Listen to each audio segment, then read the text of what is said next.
ክቡር ጠቅላይ ሚኒስትር ከተጣበበ ጊዜዎት ላይ ጥያቄዎቻችንን ለማዳመጥና ምላሽ ለመስጠት ይህን መድረክ ስላመቻቹልን ከልብ እናመሰግናለን። ጥያቄዎቻችንን ስናቀርብ ሁሉም ጥያቄዎች በእርሶ ብቻ መመለስ አለባቸው ከሚል እሳቤ በመነሳት ሳይሆን በየደረጃው ያሉ የመንግስት የሥራ አስፈጻሚ አካላትን መመሪያ እንዲሰጡልንና አፈጻጸማቸውንም እንዲከታተሉልን በማሰብም ጭምር ነው። ከተማውን ተዘዋውረን ስንጎበኝ ምሳሌ የሚሆኑ እጅግ በርካታ የልማት ስራዎችና ግንባታዎችን ተመልክተናል።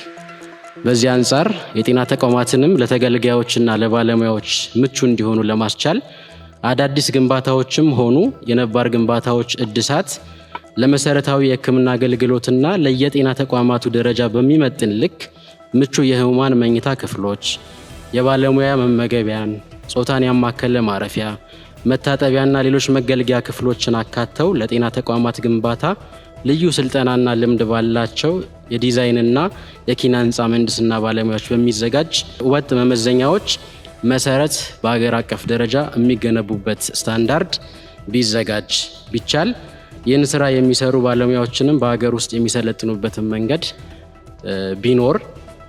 ሌላው በተለያዩ ክልሎች ምንም ወይንም በቂ የማስፋፊያ ስራ ሳይደረግላቸው የደረጃ እድገት የተደረገላቸው የጤና ተቋማት ተገቢው ማስፋፊያ ቢደረግላቸው፣ ለአመታት ግልጋሎት ሰጥተው እድሳት ያልተደረገላቸው ተቋማትም ትኩረት ተደርጎባቸው እድሳታቸው ቢፋጠንና በተጓተተ የግንባታ ሂደት ላይ ያሉ በተለያዩ ክልሎች ያሉ ተቋማትም ግንባታቸው ተቀላጥፎ ወደ አገልግሎት የሚገቡበት መንገድ ቢቀየስ። የሕክምና ባለሙያው ከህመምተኞች ጋር አብዛኛውን ጊዜውን እንደማሳለፉ ለተለያየ ተላላፊ በሽታዎች ተጋላጭ መሆኑ ይታወቃል። ስለዚህ ይህን ለመከላከልና ተጋላጭነትን ለመቀነስ ለጤና ባለሙያው፣ ለጽዳት ሰራተኞች እንዲሁም የሕክምና ቆሻሻ አወጋገድ ላይ በቀጥታ ለሚሳተፉ ሁሉ በቂ የሆነ ራስን መጠበቂያ መሳሪያዎች ወይንም ፐርሰናል ፕሮቴክቲቭ ኢኩዊፕመንትስ የምንላቸው በሁሉም ተቋማት በማንኛውም ጊዜ እንዲኖሩና የተላላፊ በሽታዎች መከላከያ ክትባቶችም ለባለሙያዎች እንዲቀርቡ በየቦታው ቢደረግ፣ ለሕክምና ተማሪዎች የሚሰጥ የወሊድ ፈቃድና በወሊድ ምክንያት የተቋረጠውን ትምህርት ለማካካስ ያለው ሂደት ከተቋም ተቋም የሚለያይ በመሆኑ በዚህ ጉዳይ ላይ እንደ ሀገር በሕግ የተደነገገ አሰራር በሁሉም ተቋማት ተፈጻሚ ቢደረግ። ከሜዲኮ ሌጋል ኢሹዎች ጋር በተያያዘ የሕክምና ስራ ውስብስብ በመሆኑ በስራ ሂደት ሊከሰቱ የሚችሉ የታሰቡም ሆኑ ያልታሰቡ አሉታዊ ጉዳቶች ሊኖሩ እንደሚችሉ የታመነ ነው። በሕግ መዳኘት ያለባቸው ችግሮች ሲከሰቱ ግን የጤና ባለሙያውን ሰብአዊ መብቶችና ክብርን በጠበቀ መንገድ ቢያዙ። ሌላው ከፍርድ ቤት ውሳኔ በፊት ባለሙያዎችን እንደ ጥፋተኛ የሚፈርጁ የሚዲያ ዘገባዎችና ውንጀላዎች ስራቸውን በአግባቡ የሚሰሩ ባለሙያዎችን ጭምር ከመጉዳት ባሻገር ማህበረሰቡ በጤናው ስርዓት ላይ ያለውን አመኔታ ይሸረሽራሉ። ማህበረሰባችን ለሕክምና ባለሙያችንና ለሙያችን ያለው የተዛባ እይታ እንዲስተካከል የጥሩ ገጽታ ግንባታና ግንዛቤ መፍጠሪያ ስራዎች እንደ ሀገር ቢሰሩ፣ በጤና ባለሙያው ላይ በተለያዩ የማህበራዊ ሚዲያዎችም ሆነ በግለሰቦች ላይ ለሚሰነዘሩ ውንጀላዎች ደግሞ ተገቢው የሆነ የህግ አግባብን በመከተል የህግ ተጠያቂነት የሚረጋገጥበት መንገድ ቢኖር። የሐሰት ሪፖርት የሕክምና ጥራትን የማስጠበቅ ስራዎችን የሚያደናቅፍና የማህበረሰቡን ተጠቃሚነት የሚጎዳ ስለሆነ ይህን ሊያስቀር ወይንም ሊቀንስ የሚችል የዲጂታል ሪፖርት አሰራር እንዲስፋፋና በሁሉም የሕክምና ተቋማት እንዲተገበር አገራዊ አቅጣጫ ቢቀመጥ። የሕክምና ስህተት አለ ተብሎ ሲታመን የህግ ተጠያቂነት እንዳለ ቢታመንም ሂደቱ ባለሙያውን በእኩልነት በሚወክል የሥነ ምግባር ኮሚቴና የህግ ባለሙያ የሚታይ ሆኖ ይህ አካል ደግሞ በየደረጃው ባለ የጤና መዋቅር ውስጥ እንዲደራጅ ቢደረግ። በአጠቃላይ በጤና ተቋማት ውስጥ የተሟላ የሕክምና ግብዓት በሌለበት ሁኔታ ባለሙያው ታካሚውን ለመርዳት በሚሰጠው አገልግሎት ለሚከሰቱ ተጓዳኝ ጉዳቶች በቂ የሆነ የህግ ከለላና አያያዝ ቢመቻች። ከመድኃኒትና የሕክምና ግብዓቶች አቅርቦት ጋር በተያያዘ አካባቢያዊ የሆነ የበሽታ ስርጭትንና ፍላጎትን ያማከለ ፍትሃዊ የመድኃኒትና የሕክምና ግብዓቶች ክፍፍል ሊኖር ይገባል ብለን እናምናለን።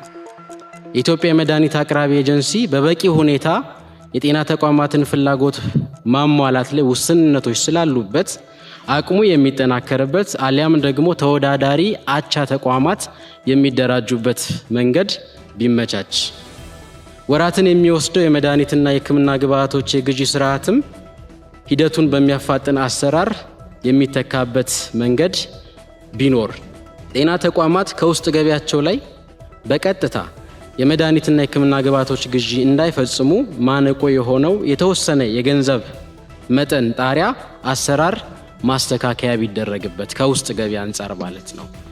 ሌላው በየተቋማቱ ያሉ የመድኃኒትና የሕክምና መገልገያ ዕቃዎች ስርጭትን ማዕከላዊ በሆነ በሶፍትዌር የታገዘ አቅርቦትና እጥረትን ማሳወቂያ ዘዴ ክምችቱ ካለበት ቦታ ፍላጎቱ ወዳለበት ቦታ ማሰራጨት እንዲቻል ዘመናዊ አሰራር ቢዘረጋ፣ ሀገር በቀል የመድኃኒትና የሕክምና መገልገያ ማምረቻ ድርጅቶች ላይ የተጀመረው ጅምር የሚያበረታታ ሆኖ ሳለ እነዚህ ድርጅቶች የሚበራከቱበትና ማህበረሰቡም እየተሰራ ያለውን ስራ አውቆ ባለሙያውም ይሄንን ተገንዝቦ የሀገር ውስጥ ምርቶችን በአግባቡ የሚጠቀምበትን ልምድ እንዲያዳብር ስራዎች ቢሰሩና እነዚህ ሀገር ውስጥ ያሉ ማምረቻዎች በብዛት የሚሰሩበት የሚደራጁበት መንገድ ቢመቻች፣ በክልልና በፌዴራል ደረጃ የሕክምና መገልገያ ቁሳቁሶች የጥገናና እድሳት ማዕከል ቢገነባ ጥሩ ነው።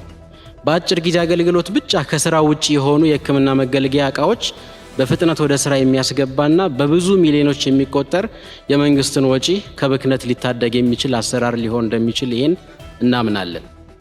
የአስፈላጊ መድኃኒቶች ዝርዝር ፍላጎትን መሰረት ባደረገ መልኩ እንደገና የሚከለስበት መንገድ ቢኖርም ጥሩ ነው። በእርዳታ ወደ ሀገር ውስጥ የሚገቡ የሕክምና ቁሳቁሶች ወደ ሀገር ውስጥ የሚገቡበት ሂደት በጣም የተንዛዛና የተወሳሰበ አሰራር ስላለው አሰራሩን ቀለል እንዲደረግና በእርዳታ የተገኙ ቁሳቁሶችም ደግሞ ፍላጎትን ባማከለ መንገድ በመላው ሀገሪቱ ባሉ ጤና ተቋማት የሚሰራጩ ቢሆን፣ ከሀገር ውጭ ካሉ ተቋማት ጋር በጋራ የሚደረጉ ጥናትና ምርምሮች ወይንም ኮላቦሬቲቭ ሪሰርችስ ጋር ተያይዞ የሚመጡ ልምድና እውቀቶች ለሀገር እሴትን የሚጨምሩ ስለሆነ ሂደቱ የተቀላጠፈ እንዲሆን እንደ ትምህርት ሚኒስቴርና ናሽናል ሪቪው ቦርድ ያሉ አካላት ተገቢውን ትብብር አድርገው እነዚህ ስራዎች በአግባቡ በተቀላጠፈ መንገድ የሚካሄዱበትና ተጨማሪ ተመሳሳይ ኢኒሼቲቮችን ከዓለም አቀፍ ተቋማት የምንስብበት ኢንቫይሮንመንት ቢፈጠር።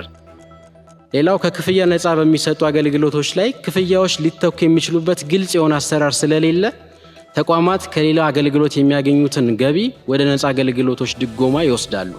ይህም የውስጥ ገቢው እንዳይዳብር እንቅፋት እየሆነ ነው። ስለዚህ ይህን አሰራር ፈርማሲያዝና አቅጣጫ በማስቀመጥ ተቋማት የሰበሰቡትን ገቢ በአግባቡ የሚጠቀሙበት ሁኔታ ሊመቻችላቸው ይገባል። በመጨረሻም ከክፍያ ነፃ የሚሰጡ አገልግሎቶች እስከ መቼ ነፃ ሆኖ መቀጠል እንዳለባቸውና እንደሚዘልቁ የተቀመጠ መመሪያ የሌለ መሆኑ እንዲሁም የሚከፈልበትም የአገልግሎት ክፍያው ከብዙ ዘመናት በፊት የተወሰነና ዘመኑን በሚዋጅ መልኩ የዋጋ ንረትን ታሳቢ አድርጎ የተከለሰ ስላልሆነ ተቋማቱ ላወጡት ወጪ የሚመለስላቸው ገቢ ራሱ አሁን ባለው የገበያ ዋጋ ሳይሆን ቀድሞ በተወሰነ ስሌት ነው። ስለዚህ በየጊዜው ይሄ ተከልሶ ተቋማቱ ለሚሰጡት የነፃ አገልግሎት የሚመለስላቸው ገንዘብ ስራ ሊያሰራቸው የሚችል እንዲሆን ጥረት ቢደረግ ለማለት እወዳለሁ። ለተሰጠኝ ዕድል አመሰግናለሁ። ለጤና ባለሙያው እየተከፈለ ያለው ደሞዝ ወቅቱን ያላገናዘበና የጤና ባለሙያው ያሳለፈውን ረጅምና አድካሚ የትምህርት ዓመታትን እንዲሁም እየሰራ ያለውን አስጨናቂ ከባድና ከፍተኛ ጥንቃቄ የሚሻ ሙያ መሆኑን ከግንዛቤ ያላስገባ ነው። ከዚህም የተነሳ ራሳችንንና ቤተሰባችንን በተገቢው ሁኔታ ማኖር አልቻልንም። የምናገኘው ደሞዝ እንኳን ለኑሮ ይቅርና ለቤት ኪራይም አይበቃም። ስለሆነም ይህንን ችግር ለመፍታት ተመሳሳይ የእድገት ደረጃ ላይ ያሉ ሀገሮች ችግራቸውን እንዴት እንደፈቱ በማጥናት ልምድ መውሰድ ቢቻል፣ መንግስታዊ ከሆኑና መንግስታዊ ካልሆኑ ድርጅቶች ጋር ተባብሮ በመስራት ለማስተካከል መሞከር፣ ወቅታዊ የኑሮ ሁኔታን፣ የልፋት ዋጋን፣ የቀጣይ ትውልድን ተስፋ በሚያለመልም እንዲሁም የሥራ ባህሪውን ባገናዘበ መልኩ መሆን አለበት ብለን እናምናለን። ሁሉም የጤና ባለሙያ በየቀኑ ለተለያዩ ተላላፊ በሽታዎች ጤናውንና ሕይወቱን ተጋላጭ አድርጎ የሚሰራ እንደሆነ ይታወቃል። በተጨማሪም በየጊዜው ለሚነሱ ወረርሽኞች የመጀመሪያ ደረጃ ተጋላጭ፣ በየዕለት ተዕለት ስራው ደግሞ ከአእምሮ ጭንቀት አንስቶ ከፍ ሲልም ለከፋ ህመምና ብሎም ለሞት የተጋለጠ በመሆኑ የተጋላጭነት ክፍያ እነዚህን ያገናዘበ ቢሆን፣ በተጨማሪም ሁሉንም የጤና ባለሙያዎች፣ የድጋፍ ሰራተኞች፣ ኢንተርንና ሬዚዳንትንም ጨምሮ ያቀፈ ቢሆን፣ የሕክምና ኢንሹራንስን በተመለከተ የጸደቀው አዋጅ ላይ ተካቷል። ይህም ይበል የሚያሰኝ ነው። ነገር ግን አፈጻጸምን በተመለከተ በሀገራችን ላይ ካሉ አንጋፋ ተቋማት ልምድ በመውሰድ አፈጻጸሙ ላይ ትኩረት ተሰጥቶት ቢሰራበት። በሀገሪቱ የትራንስፖርት ችግርን ለመቅረፍ መንግስት እየሰራቸው ያሉ ጥረቶችን ተገንዝበናል። የሥራ ባህሪያችን መግቢያና መውጫ ሰዓት እንደሚታወቀው እንደ ታካሚው ሁኔታ የሚወሰን በመሆኑ ልዩ የሥራ ዘርፍ ያደርገዋል። ስለዚህ የሥራ ሰዓትን ባማከለ መልኩ የትራንስፖርት አገልግሎት ቢካተት። የመኖሪያ ቤት ችግር የጤና ባለሙያው ትልቁ ፍርሃት ነው። ካለበት የኢኮኖሚ ውስንነት የተነሳ ያለ መንግስት ድጋፍ ቋሚ ንብረት ማፍራት ይቸገራል። ሆኖም ይህ ችግር የሚፈታው በተዋረድ ከፌዴራል ጀምሮ እስከ ክልል አስተዳደር እንደሆነ እንገነዘባለን። ይህ ተግዳሮት ቢፈታለት ለሕክምና ባለሙያው ያለ ሐሳብ ስራውን መስራት እንዲሁም ማህበረሰባችንን ማገልገል የሚችልበት ሁኔታ ይፈጠራል። ይህንንም ችግር ለመፍታት የሕክምና ባለሙያውን የአቅም ውስንነት ታሳቢ በማድረግ በአነስተኛ ኪራይ ቤቶችን ከማመቻቸት ጀምሮ እስከ መሬትና ቤት መስሪያ ብድር በአነስተኛ ወለድ ማመቻቸት የመሳሰሉትን የመፍትሄ አማራጮች መንግስት እሳቤ ውስጥ ቢያስገባ፣ የሕክምና አገልግሎት እየሰጡ የሚኖሩ ባለሙያዎች ማለትም ሬዚዳንት፣ ፌሎና የመሳሰሉ የጤና ባለሙያዎች የመኖሪያ ቤት አገልግሎት በሚሰጡበት ተቋም እንዲመቻችላቸው ሕግም እንዲወጣላቸው፣ በተያያዘም በየተቋማቱ ያሉ ነገር ግን ያልተጠናከሩ የብድርና ቁጠባ ተቋማትን ማበልጸግና አቅማቸውን ማሳደግ ቢቻል የመፍትሄ አካል እንደሚሆኑ እናምናለን። የትርፍ ሰዓትን በተመለከተ የሕክምና ሙያ በባህሪው በስራ ሰዓት መገደብ አስቸጋሪ ነው። ስለሆነም የሕክምና ባለሙያዎች ሌት ከቀን አዘቦትም ሆነ በዓል ሳይሉ ለሕዝባቸው ለማገልገል ይደክማሉ። ሆኖም ግን ከመደበኛ ሰዓት ውጭ ለሚሰሩት ስራ የሚከፈላቸው የትርፍ ሰዓት ክፍያ የአሰሪና ሰራተኛ ጉዳይ አዋጅ 1156/2011ን የተከተለ አይደለም። ይህንንም አዋጅ የሕክምና ባለሙያውን ድካም በመጠኑም ቢሆን የሚክስና ተነሳሽነትን የሚያመጣ ተግባር በመሆኑ አትኩሮት ተሰጥቶት እንዲፈጸም ስንል በትህትና እንጠይቃለን። ሰሞኑን ዞር እያልን አንዳንድ እየተሰሩ ያሉ ሀገራዊ ፕሮጀክቶችን ለመመልከት ችለናል። እነዚህም በተመለከተን ጊዜ በእውነት ሀገራችን ኢትዮጵያ ተስፋ አላት ብለናል። እንደዚሁም ደግሞ እርስዎ ሁሌ እንደሚሉት ሀገራችን ኢትዮጵያ ለሚቀጥለው ትውልድ የበለጸገች የታፈረችና የተከበረች ሆና ትሸጋገራለች ለሚቀጥለው ትውልድ የሚለውን በእውነት ስራ ላይ ማዋል እንደሚችል የሚያሳዩ ናቸው የተሰሩ ስራዎች። የጤና ሴክተር መተዳደሪያ መመሪያዎች፣ ደንቦችና አሰራሮች ጤና ሚኒስቴር በራሱ እያወጣ ብንተዳደርባቸው የሚል ሐሳብ እናቀርባለን። ምክንያቱም በሲቪል ሰርቪስ የሚወጡ መመሪያዎችና ደንቦች የጤናውን ሴክተር ባህሪ ያላገናዘቡ ናቸው።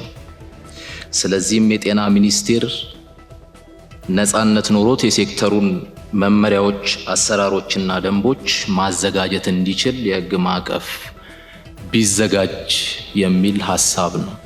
ሁለተኛው ከዚህ በፊት የተጀመረው የሶሻል ሄልዝ ኢንሹራንስ ህብረተሰቡን ወይም ደግሞ ደሞዝ ተከፋዩን የኢትዮጵያ ዜጋ በማወያየት እንደገና ወደ ስራ እንዲገባ የሚል ነው። ሶስተኛው ለጤና ሴክተር የሚመደበው በጀት ከጊዜ ወደ ጊዜ እየተሻሻለ እንደመጣ እንረዳለን።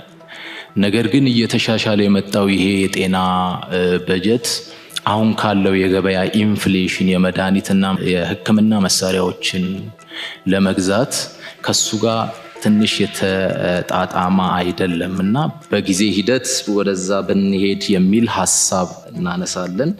አራተኛ የጤና ስራ በባህሪው በፍጥነት ተለዋዋጭ ስለሆነ ጤናን የሚመለከቱ የጤና አዋጆች፣ መመሪያዎች እንዲሁም ህጎች ጊዜያቸውን ጠብቀው ቶሎ ቢታደሱ።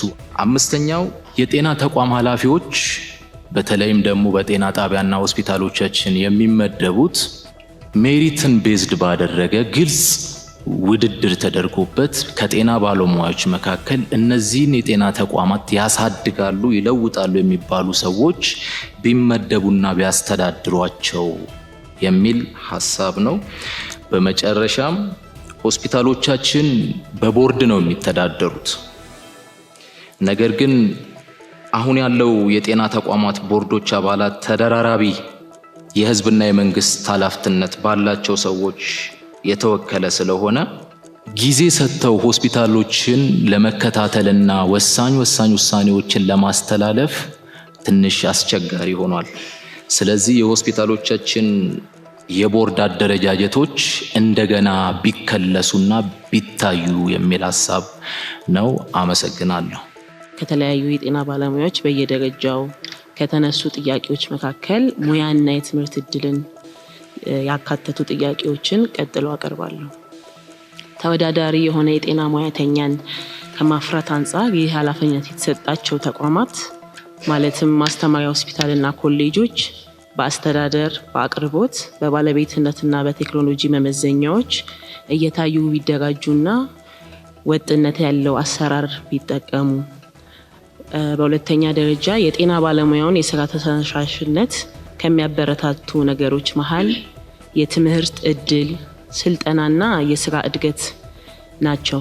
ስለዚህም በጤና ተቋማት እና የማስተማሪያ ሆስፒታሎች ወደ ላይና ወደ ጎን የስራ እድገት ፕሮፌሰርሺፕነትን ጨምሮ ያሉት መመሪያዎች ላይ ክለሳ ቢደረግ። በሶስተኛ ደረጃ የጤና ባለሙያዎች ልምድና ክህሎታቸውን ተጠቅመው ለማህበረሰቡ አገልግሎት እንዳይሰጡ የተጋነኑና ለብዝበዛ የተጋለጡ የግል የጤና ተቋማት ማቋቋሚያ መስፈርቶች ማነቆው ሆኖባቸዋል። እነዚህ ተግዳሮቶች ቢፈቱ ህዝባችንን ጥራቱን የጠበቀ አገልግሎት ለመስጠት ጥሩ አማራጭ ይሆናሉ ብለን ስለምናስብ ለዚህ የሚሆን አስቸኳይ ሁኔታዎች እንዲመቻቹልን እንጠይቃለን። በአራተኛ ደረጃ የትምህርት ሂደታቸው በሕክምና ተቋማት በመስራት ላይ የተመሰረቱ ሙያተኞች የጤና አገልግሎት እየሰጡ እንደሚማሩ ይታወቃል። እነዚህ ባለሙያዎች እንደ ማንኛውም አገልግሎት ሰጪ ሰራተኛ ታክስም ሆነ ጡረታ እየከፈሉ መሆኑ ታስቦ አገልግሎታቸው እንደ ስራ ልምድ እንዲያዝ እንዲሁም እንዲከፈሉ የሚገደዱት የትምህርት ውል ክፍያ የተጋነነ በመሆኑ እንዲታይላቸው ቢደረግ። በአምስተኛ ደረጃ የኢንተርን ሐኪሞች በአመቱ መጨረሻ ላይ 3 ተደራራቢ የብቃት መመዘኛ ፈተናዎች በአመቱ መጨረሻ ይወስዳሉ። እነዚህ ፈተናዎች ተመሳሳይነት ወጥና ስታንዳርዱን ወደ ጠበቀ አንድ ፈተና ቢቀየሩ እንጠይቃለን። በስድስተኛ ደረጃ የኢትዮጵያ የጤና ዘርፍ አገልግሎት የበለጠ እንዲሻሻልና የህብረተሰቡንም ሆነ የሙያተኛውን ተጠቃሚነት ለማረጋገጥ የሚያግዙ ዘርፎችን ማጠናከር፣ የሌሉትን ደግሞ መመስረት አስፈላጊ ነው። ጤና ሚኒስቴር አገልግሎት ሰጪ፣ አገልግሎት ገዢ እንዲሁም አገልግሎት ተቆጣጣሪ መሆኑ ተገቢ አይመስለንም። ሀገር አቀፍ የሆነና ነፃነት ያለው የጤና ሙያ ማህበራትን ያቀፈ የጤና ባለሙያዎች የመማክርት ጉባኤ ማቋቋም አስፈላጊ ነው ብለን እናምናለን። የመማክርቱ ሚና የባለሙያዎችን ችሎታ መከታተል፣ የጤናን ሙያ ጥራቱን የጠበቀ እንዲሆን ማድረግ፣ የሙያ ማጎልበቻ ስልጠናዎችን ማለትም በሲፒዲ ወይም መገምገምና እንዲሰጡ ማድረግ፣ የሙያ ፈቃድ ማስተዳደርና የጤና ባለሙያን ስነ ምግባር መቆጣጠር እንዲሆን ቢፈቀድ። በሰባተኛ ደረጃ የትምህርት ስልጠና ተደራሽነት እንዲሁም ጥራትን በተመለከተ ውስን ከሆኑ የሙያ መስኮች በስተቀር የመጀመሪያ ዲግሪ ከደረሱ በኋላ የያዙትን ሙያ እያሳደጉ ወደ ሁለተኛና ሶስተኛ ዲግሪ ማደግ እንዲችሉ የተመቻቸ መንገድ የለም። ትምህርቱም የስራ እድገቱም አብሮ ይቆማል።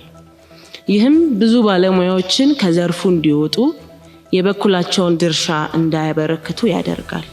እንዲሁም ከፍተኛ የሀብት ብክነት እያስከተለ ስለሚገኝ ይህ ቢቀረፍ ስንል ሀሳብ እናቀርባለን።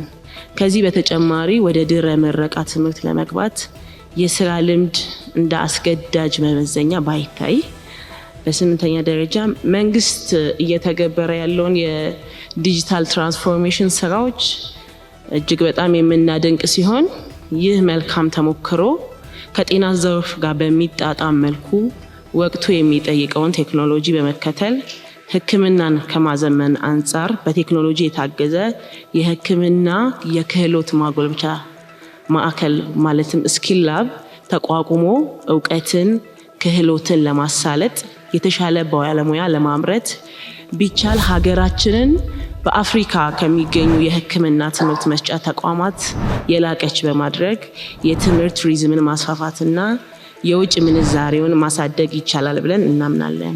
ጤና ባለሙያዎች በአሁኑ ሰዓት መታከም የሚችሉት በሚያገለግሉት ተቋማት ብቻ ነው። በፌዴራል ደረጃ መታከም አይችሉም። ያ ነገር ቢስተካከልና የትም በውጭ ሀገርም በሀገር ውስጥም ይሄ ነገር ተቋማዊ ሕክምና ቢያገኝ የጤና ባለሙያ የሚላለኝ። ሌላው ደግሞ የሆስፒታልም የተቋማትም ጸጥታ ጥበቃ ሁኔታዎች በሰለጠኑ ሰዎች በአሁኑ ሰዓት በኤጀንሲ ነው የሚጠበቁት። ኤጀንሲዎች ምንም ያህል ስልጠና ቢሰጡ በሰለጠነ አይደለም እየተሰጠ ያለው። ሴኩሪቲ ያስፈልጋል። አንድ ዶክተር ገብቶ ኦፕሬሽን አድርጎ ያ ሰውዬ ቢሞትበት ሰውየውን ለመግደል ወይም ደግሞ በአዌርነስ በማጣት ችግር እየተፈጠረበት ነው ኤመርጀንሲ ላይ እና ይሄ ነገር አትሊስት ቢቻል በሰለጠነ ጸጥታ ክፍል ቢጠበቅ ሆስፒታሉም ተቋማቱም።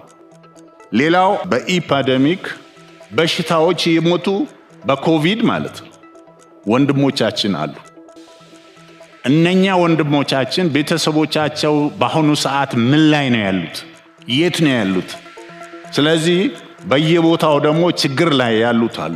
እነኛ ቤተሰቦቻቸው አትሊስት ቤት የሚያገኙበት አትሊስት የሕክምና ኢንሹራንስ የሚያገኙበት እንደዚህ አይነት ሐኪሞች በአሁኑ ሰዓት አቅመተው በየቤቱ ችግር ላይ ያሉ አሉና ስለዚህ እነኚህ አንድ መፍትሄ ቢሰጥ። ሌላው ለመከላከያ በአየር ኃይል በቴሌ ሌሎችም ተቋማት ላይ ሪፎርም እንደሚደረግ በጤና ተቋማት ላይ ስትራክቸራዊ ነገር ሪፎርም ቢደረግ የሚል ሐሳብ ነው ያለኝ። ሌላው ትላንትና ያየናቸው የጎበኘናቸው እንኳን ለኢትዮጵያ ለአፍሪካም ኩራት ስለሆነ በእርሶ አመራር በጣም ደስ ይለናል። አመሰግናለሁ። የጤና ባለሙያው የሚያነሳው ጥያቄ ምናልባት አንዳንድ ለውጡን የማይፈልጉ የስልጣን ጥም ያለባቸው ፖለቲከኞች ደካማ ጎናችንን በማጥናትና ጥያቄያችንን በመጥለፍ ለራሳቸው የፖለቲካ ትርፍ ማስገኛ አድርገው ለመጠቀም ሲሞክሩ በተለያየ ሚዲያ ሲያራግቡት ተመልክተናል። ነገር ግን የኛ የጤና ባለሙያዎች ጤና ኤክስቴንሽኖችን ጨምሮ ጥያቄያችን ከኛው ከራሳችን ከጤና ባለሙያዎች አንደበት እንዲሁ ፊት ለፊት ከምንናገረው ውጭ የተለየ ይዘት ሊሰጠው አይገባም። በጤና ኤክስቴንሽን አንዳንድ ነገሮች ያልተነሱ ስላሉ እነሱን ለማንሳት ነው።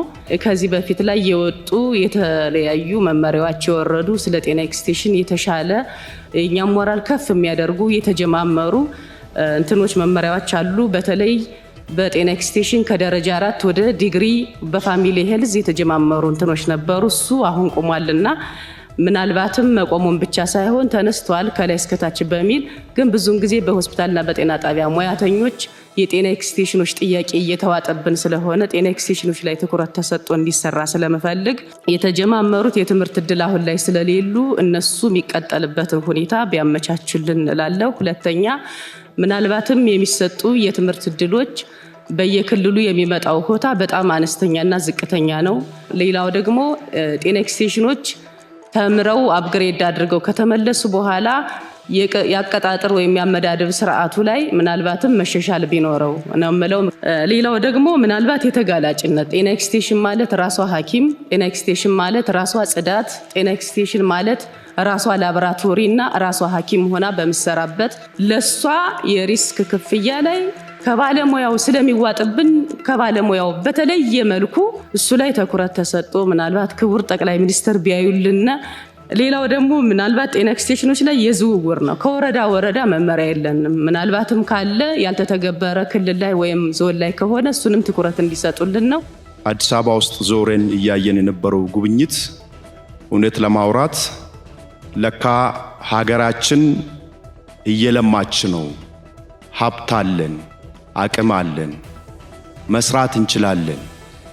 ተክተን ከሰራን ያለብንን ዕዳ ወደ ሚንዳ የምንቀይረው መሆኑን በተግባር ትላንት አይተናል።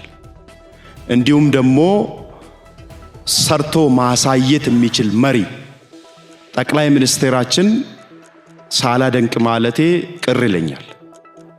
ስለዚህ ያየነው ስራ ከብሔራዊ ቤተ መንግስት ተነስተን ጫካ ፕሮጀክቶች እንዲሁም የኮሪደር ልማቶች እየተሰሩ ያሉት ስራዎች ኒው ሲቲን ዴቨሎፕ ከማድረግ አንጻር የከተማነት እንዲሁም በምግብ ራሳችን እንድንችል ከተማ ውስጥ የሚደረጉ ጥረቶች ማክሮ ኢኮኖሚውን የተሻለ ሀገሪቷ ከብድር ነፃ እንድትሆን የሚሰሩ ስራዎች የተሰሩ ነገሮች ማሳያ ስለሆኑ ይሄንን ሳላነሳ አላልፍም ብዬ ነው። ቀጥታ ወደ ጥያቄ ሲገባ የትርፍ ሰዓት አከፋፈል ላይ ህጎች ይወጣሉ በጤና ሚኒስቴር፣ ግን ክልሎች ላይ ይሸራረፋሉ፣ በትክክል ስራ ላይ ያውሉ።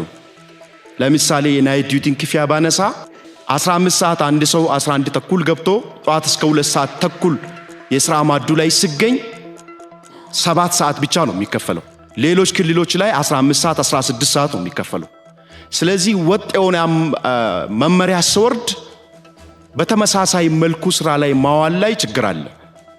ስለዚህ ይህንን ተረድቶ ወደ ታች ያሉት አመራሮችንም የሥራ ትግበራውን እንዲሰጡልን በዚሁ ይጠይቃለሁ።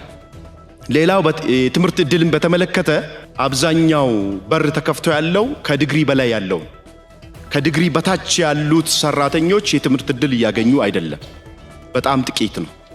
ስለዚህ እሱ ላይ ትኩረት ቢደረግ የሚል ሐሳብ አለኝ። ሌላው የሕክምና ግብአትና የመድኃኒት አቅርቦት ዙሪያ ላይ ለምሳሌ ከመንግስት የሚያዙ በጀቶች ለአንድ ፕራይመሪ ሪስክ ዩኒት ለጤና ጣቢያ 300 ሺህ የዛሬ 8 ዓመት የወጡ ህጎች ናቸው። በ300 ሺህ ብር መድኃኒት ገዝቶ ለጤና ተቋም ማቅረብ በዚህ ሰዓት ላይ በጣም ከባድ ነው። ቻሌንጅም እያደረገን ያለው አገልግሎት ውስጥ እሱ ነው። ስለዚህ በዚህ በኩል ያለው ህጎች ቢታዩ የሚል ሐሳቦች አለን። ባለው ወቅታዊ ሁኔታ ባለው ችግር ብዙ ስራዎች ተሰርተዋል። እንደ ፌደራል ትናንት አይተናል። እጅግ ጉድ የሚያስብል እኔ እድልም ገጥሞኝ ውጭ አይቻለሁኝ። እዚህ ያየሁት ነገር እጅግ በጣም ይበል የሚባል ሊበረታታና ወደ ታችም ወርዶ ጅምርምሮች አሉ። ግን በዚህ ልክ ባይሆንም ቢቀጥል ከተሞቻችን አምረው ብናያቸው ጥሩ ነው ላለሁኝ። በሌላ በኩል ደሴ ሆስፒታል ትሮማ ሴንተር እስካሁን ድረስ እሱ አለመሰራቱ በአቅማችን በጣም ዝቅተኛ በመሆኑ ከዚሁ ጋር ተያይዞ መቀየርም ያለባቸው ስትራክቸሮች አሉ። ሆስፒታሉ ለአንድ ካርድ ስንት ነው የሚያስከፈለው? 35 ብር እኮ ነው። ውጭ ላይ የሚከፍሉት እኮ 400 ብር ነው ለአንድ ካርድ የሚከፍሉት። ያንን እንደገና ሪቫይዝ ማድረግ ያስፈልገዋል። ለምን ሆስፒታላችን አሁን ባለው ገበያ ልክ እየሰራ ስላልሆነ ማለት ነው። ሁሉም ሆስፒታሎች በዛ ልክ እየሰራን አይደለም። በጣም ተቸግረናል። ከሲቪል ሰርቪስ ጋር ተያይዞ ሲቪል ሰርቪስ ነኛ ከሲቪል ሰርቪስ ይገንጠል እያልን ያለ ነው። ያለ ምክንያት አይደለም። ሪስክ የሚባለው ነገር ምን ሆነው ነው እዛ ሪስክ የሚከፈላቸው የሚለውን ባለማወቅ ብቻ ለሐኪሙና ለአነስቴቲኩ ኦአር ኦፕሬሽን ክፍል ላይ ሲከፈላቸው ነርሱ አይከፈላትም። ሌላውም ክፍል እንደዚሁ የደሞዝ ጭማሪያቸውን በዛው ልክ ነው። አንደኛው ቦታ የሆነ ነገር ይከፈለዋል፣ አንደኛው ቦታ ሐኪሙ አይከፈለውም፣ ነርሱ ይከፈለዋል። ማዋለጃ ስንሄድ የተለያዩ ሪስኪን የሚያማክሉ ክፍሎች አሉ። እዛ ላይ በጣም የተውሰበሰበ ችግሮች አሉ። ከቤኒሻንጉል ቁሽ መንገድ ጤና ጣቢያ ነው የመጣው። በክልላችን የታየው ያለው የመድኃኒት አቅርቦት ለመጠየቅ ነው የሚፈልገው። በጤና ተቋማት በሚፈለገው ልክ መድኃኒት እየቀረበልን አይደለም የሚለው ነገር ነው ለመጠየቅ ፈለግኩ። የሚቀርቡልን ነገሮች ያው በመንገድ ጋር ተያይዞ ያለው ጉዳይ ሁሉም መድኃኒት አይመጡልንም የሚለው ነገር ነው እዛ ላይ የሚሰጠን ምላሾች ማለት ነው። ጤና ተቋማት ላይ ለእናቶች የሚሰጠው ኤክስቴንሽን ሰርቪሶች አሉ። ያንን ሰርቪስ ግን መልሶ መተካት ያለበት መንግስት ነው፣ ለጤና ጣቢያው ውስጥ ገቢ ሲባል ማለት ነው። ያንን ገቢ ግን እየተመለሰልን አይደለም። በአመት 200,000፣ 300,000፣ 400,000 እስከ 1 ሚሊዮን ለኤክስቴንሽን ሰርቪስ ታወጣለህ። ያንን ግን አይጠቀም። ቀጣይ አመት ደግሞ የሰበሰብከውም ገቢ ቀልጣፋ አገልግሎት ለመስጠት የጤና ጣቢያ ነው ውስጥ ገቢ ያዳከመ ያለበት ነገሮችን አሉ። ሌላ የጤና መድን አገልግሎት ጤና መድን አገልግሎት ለምሳሌ ከጤና ጣቢያ ወደ ሆስፒታል መጥተው ሕክምና ያገኛሉ። ከሆስፒታል ደግሞ ወደ ፌደራል ሪፈራል የሚደረጉ ሰዎች እዛው ላይ ነው ጤና መድናችሁ ድዶ ሌላ እዚህ ሕክምና የሚሰጥበት ብር ፈልጎ ይታከማሉ። እዚህ ላይ እሱ ከሆስፒታል ወደ ፌደራል ሪፈር የሚደረጉ ወይም ጥቁር አንበሳ ሪፈር የሚደረጉ ሰዎች እዚህ መጥተው በጤና መድናችሁ የሚታከሙበት ነገር ቢመቻች የሚለው ነገር ነው። የትናንትናው ጉብኝታችን ሲጀምር በርካታ ብዙ ሀብት የፈሰሰባቸው ብዙ ስራዎች እንደተሰሩ ለማየት ችለናል። ይህ ጥሩ ነው። ሁለተኛው ነገር ዲዩቲ ላይ ተነስቷል ብዙ ጥያቄ። ተጨማሪ በጣም በአንክሮት መያዝ ያለበት ያከፋፈሉ ጉዳይም ነው። ወራት 8 ወር ድረስ ደቡብ አካባቢ የሚቆዩ አሉ። እኛ እንደ አማራ ክልል እንኳን አሁን ከየካቲት ወር ወዲህ እስካሁን ያልተላከበት ሁኔታ አለ። በተለይም የኑሮ ውድነት ማሻሻያ የተጨመረችው እሱ ታሳቢ ተደርጎ አልተላከም። ክልል ስንጠይቅ ከገንዘብ ቢሮ አልተላከልንም አይነት ምላሽ ይሰጣል። አሁን በጀት ዓመቱ መዝጊያ እየደረሰ ነው። ስለዚህ ይህ አስቸኳይ ውሳኔና መፍትሄ የሚፈልግ ጉዳይ ነው። እስካሁን የ2 ወር ያልተከፈላለ። እነዚህ በየቦታው ያሉ ትልቅ ችግር እየፈጠሩ ባለሙያው ላይም እንደ ልቡ እንዳይሰራ። ምክንያቱም ደሞዛችን ያው የሚታወቅ ነው። ቢያንስ ደግሞ ዲዩቲው እንኳን እየደጎመ ነው የምንንቀሳቀሰው። ይሄ ሲዘገይ ደግሞ የሚፈጥረው ችግር ትልቅ ክፍተት ይፈጥራልና አስቸኳይ መፍትሄ እንዲሰጠው። ከደረጃ እድገት ጋር ተያይዞ በቅርቡ 2 ዓመት ነበረ በፊት፣ አሁን ወደ 3 ዓመት እንዲሆን ተደርጓል። ይህ ስለምን ሆነ? ከ3 እንደገና 1 ዓመት ወደኋላ የቀነሰበት ምክንያት ምንድን ነው? ይህም ወደ ነበረበት መስተካከል አለበት ብዬ አስባለሁ። ፈተናዎች ሕክምና ትምህርት ውስጥ ያው ዘመናችንን በፈተና ነው የምናሳልፈው። ቅድም የተነሳው አለ ኢንተርንሺፕ ከጨረሱ በኋላ ተብሎ እንደገና ሬዚደንሲ ትምህርት ከመጀመሩ በፊትም ጋት አለ፣ አርኤምፒ አለ። እነዚህ በጣም ተደራራቢ ፈተናዎች አስፈላጊነታቸው ምን ያክል ነው? አርኤምፒው ያው ጥያቄ የለውም፣ እሱ ግዴታ ያስፈልጋል። ጋቱ እንደ ግዴታ ሆኗል ከቅርብ ጊዜ ወዲህ። ይህስ ከምን አንጻር ነው እንደ ግዴታ የሆነው እና አስፈላጊነቱ ለጤና ባለሙያው የስፔሻሊቲ ትምህርቱን ለመማር የሚለው ይታይ። ጋምቤላ ክልል ከዚህ በፊት የማይታወቅ ክልል ነበረ።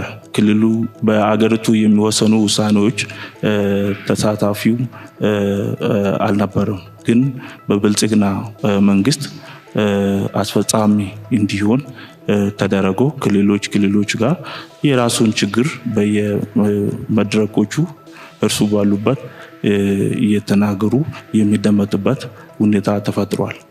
ይህ እንደ ትልቅ ለውጥ ልናይ እንችላለን። እንደ ጋምቤላ ክልል ድንበር ላይ ነው ያለ ነው።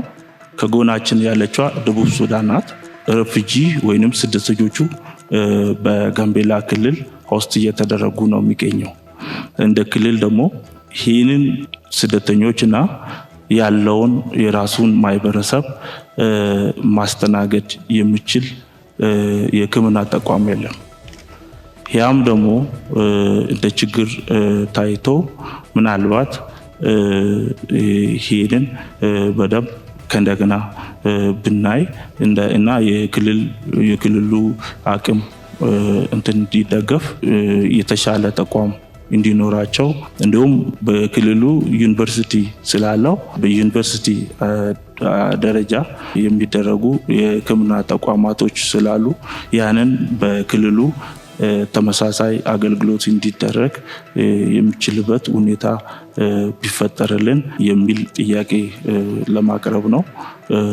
በሌላ ቋንቋ ደግሞ ያው ድንበር ከመሆኑን አንጻር ለነዚህ ወረርሽኞች ቅድሚያ የሚደረጉ ዝግጅቶች እንዴት መከላከል የሚችልበት ሁኔታ ተጠናክሮ ለየት ያለ ባለው መልክ ቢታይልን ጥያቄ ለማንሳት ነው። ወደ አፍሪካ የልዕቀት ማዕከል የአመራር የልዕቀት ማዕከል ስንገባ ገና ከመግቢያው ጀምሮ ተደመምሁኝ። ጫካ ውስጥ ያለ በጣም ለአእምሮ ፈዋሽ የሆነ ተቋም ውስጥ ገባነ፣ ተገረምሁኝ። ከዛም ከየሩሞቹ ስንገባ የሚገርም ለጤና ምቹ የሆኑ እንትኖችን አየን። ከምጠይቃቸው ጥያቄዎች ጋር እንትንላለሁ። እኛ በሕክምና ስንማር ጥሩ ሐኪም መሆን፣ ዲሲፕሊን መሆን እንደ ጽድቅም ቆጥረን አገልግሎት መስጠቱ ላይ ስለሆነ አመራር ላይ በዘላቂነት ክፍተት ሳይኖር የሚመሩ ባለሙያዎች በሹመት ሳይሆን በሜሪትና በዚህ በስልጠና ተቋሙ ታግዘው የሚመሩ ሰዎች ቢኖሩ ብዬ ተመኘው። እንማራለን፣ እናክማለን። በፍላጎታቸው ተመስርቶ ተመራማሪዎችና አገርን ራሷ እንድትችል የሚያደርግ የምርምር ተቋም ቢኖር እንደ ሊደርሽፕ ተቋም የሚል ሀሳብ ለማንሳት ነው። ሌላው አሁን ለምሳሌ እኔ ተምሬ ስሄድ የተለየ ጥቅም ፈልጌ ሳይሆን ክፍተት ሞላለው ብዬ ነበር የሄዱትና ወደ ተቋሜ ስመለስ መረጃህን ፋይልህ ጋር ያይዝ ነው የተባልኩት እንጂ በስፔሻሊቲና በሳብ ስፔሻሊቲ መካከል አንድም አይነት የጥቅም ልዩነት የለም። ይህ የኔን ጥቅም ከማንሳት ብቻ ሳይሆን ወደፊት ሰዎች እንዲማሩ ይህ ሞዴል እየሆነ አይደለም። ያንም ከሰለጠኑ በኋላ ሙያቸውን ዘው የአፍሪካ ሀገር አንድም ወጭ ሳታወጣ ለ30 ዓመት የለፋች ሀገር ዝም ብለው ይሸምቱታል ይህን ሙያተኛና በተለይ የሙያ ፍልሰት ስጋቴ ለትውልድ ጋፕ እየተፈጠረ ቫኪዩም እየተፈጠረ ነውና ይህ እንትን ቢባል። በሌላ የትምህርትና ስልጠና ወጪ መጋራት በጣም የተጋነነ መሆኑ ተነስቷል። እሱ ብቻ አይደለም። ከፌደራል ለምሳሌ ከጎንደር ዩኒቨርሲቲ ወደ ጥቁር አንበሳ መምጣት ብችል በተለያየ ምክንያት አንዳንዶቹ ከፌደራል ስለሆነ ሰርቪሱን እስከሰጠ ብለው ስምምነት አድርገው መዘዋወር ይችላል። ሌሎቹ ግን ክፍያውን እስካልከፈለ ድረስ ታስሮ ነው የሚኖረው። አሁን የኔ ለምሳሌ 1.6 ሚሊዮን ዕዳ አለብኝ። ይህን እስከምከፍል ድረስ ምናልባት እድሜን ሙሉ እዛ ነው የምኖረው። ለመልቀቅ አልፈልግም፣ የምኖረው እዛው ነው። ይህ እንዲታይ ነው። የሙያው ስነግባር ባልጠበቀ መልኩ አንዳንድ አካባቢ ላይ የስራ አድማና ሁከቶች በመፍጠር ጥያቄን አግባብ ባልሆነ መልኩ የተጠየቀበት መልኩ በጤና ባለሙያ ስም ይቅርታን መጠየቅ እፈልጋለሁ። በመቀጠል የተጠየቁ ጥያቄዎች አንደኛው የቤት ጉዳይ ነው። በሂደት የሚሰሩ ነገሮች ሊሆን እንደሚችል እንገምታለን። እስከዛ ግን በተለይ እንደ ክልል ፓስቶራሊስት ኮሚኒቲ እንደመሆናችን መጠን በተለይ ገጠራማ አካባቢ ላይ ጤና ኬላ፣ ጤና ጣቢያ ያሉ ባለሙያዎች ቤት አልባ ናቸው። እዛው የሚሰሩበት ኢመርጀንሲ እዛው በሚያዋለዱበት ክፍል ነው እያደሩ እያከሙ ያሉት። ሴፍቲያቸው ምን ያህል እንደሆነ ማንም የሚገምት ጉዳይ ነው። ይህን ለመጠገን የቤት ክራይ የሚሆኑ ድጎማዎች፣ የባለሙያን ሴፍቲ ባስጠበቀ መልኩ የሚሰጡ አንዳንድ ጥቅማ ጥቅሞች የባለሙያን የስራ ተነሳሽነትን ያዳብራል ብለን እናምናለን። በመቀጠል ያልተነሳ ብዬ የማስበው የጤና ባለሙያ የዶክመንት አውተንቲኬሽን ነው። የሙያ መረጋገጫና ትክክለኛው ባለሙያ የሆኑም አሉ፣ ባለሙያነት ያልሆኑ ባለሙያ እንደ ሀገርም እስከ ፌደራል እስከታች ባለው ድረስ ሊኖሩ ይችላሉ። ይህ ጉዳይ ተጠንቶ ትክክለኛውና ጥራት ያለው ሕክምና አገልግሎት ለማህበረሰቡ እንዲቀርብና በተጣራ መልኩ ተጣርቶ ያን ነገር የዶክሜንት አውተንቲኬሽን የሚረጋገጥበት መንገድ ቢፈጠር። በትግራይ ስፔሻሊ በጦርነቱ ጊዜ ከተጎዱት ሴክተሮች አንዱ ሄልዝ ነበር። ከጦርነቱ በኋላ የጤና ሚኒስቴር ፌደራል አቋሞች እና አንዳንድ ኤንጂኦዎች ለመልሶ ግንባታ የተሰራውን ስራ ላመሰግን ፈልጋለሁ። ግን አንዳንድ ተቋም ስፔሻሊ እንደ አይደር ያሉ ትላልቅ ዩኒቨርሲቲዎች ስቲል ከጦርነት በፊት የተጀመሩ ፕሮጀክቶች ቆሞ ነው ያሉት። እነሱም በልዩ ሁኔታ ታይተው አገዝ እንዲደረግ ለምሳሌ ካንሰር ማዕከል ተጀምሮ እስካሁን ቆሟል ያለው። ትላንትና በምጎበኝበት ሰዓት በጣም ብዙ ትኩረቴን የሳቡ እንዲሁም ደግሞ ሀገሬ ላይ ያለውን ነገር ከዚህ በቃ ተመሳሳይ አሁን ለምሳሌ ኮሪደር ልማት ሀረር ላይ ያለውን ነገር በጣም አትራክቲቭ የሆነ ነገር ነው እያየሁ ያለሁት። እንደዛ ከሆነ ለምን ጤና ሚኒስቴር ለምንድን ነው እንደዛው ሙሉ ከላይ አንስተን እስከታች ዩኒፎርም የማናረገው? ምክንያቱም ህግ አለ፣ በህግ ነው መመራት ያለብን። በጽሁፍ የተያያዘ ነገሮች አሉ። ሌላ ደግሞ ኢሲዲ ላይ ትላንትና በጣም የተመቸኝ ነገር ኤርሊ ቻይልድ ዲቨሎፕመንት ላይ እዚህ የተሰሩ ስራዎችን ሲያስጎበኙን ነበርና እውነት እኔ በጣም ነው ደስ ያለኝ። ምክንያቱም አንድ ሰው ከእርግዝና ጀምሮ ወይንም ደግሞ ከዛ ቀደም ብሎ እርግዝና ተካስቶ ወልዳ እስከ 7 ዓመት ያለው ጊዜ ትኩረት ተሰጥቶበት እዛ ጋር የተሰራ ነገር ወደፊትም ለሀገርም ለሁሉ ነገር ስለሚጠቅም እንደ ሀገርም እኔ እንደ ሀረር ወስጃለሁ። ሌሎቻችንም ጤና ባለሙያዎች ኢሲዲ ላይ ትኩረት አድርገን መስራት እንዳለብን እንዲሁም ደግሞ አመራር ተሰጥቶት ኤርሊ ቻይልድ ዲቨሎፕመንት ላይ እንደ ሀገር ቢሰራ የሚል ነው።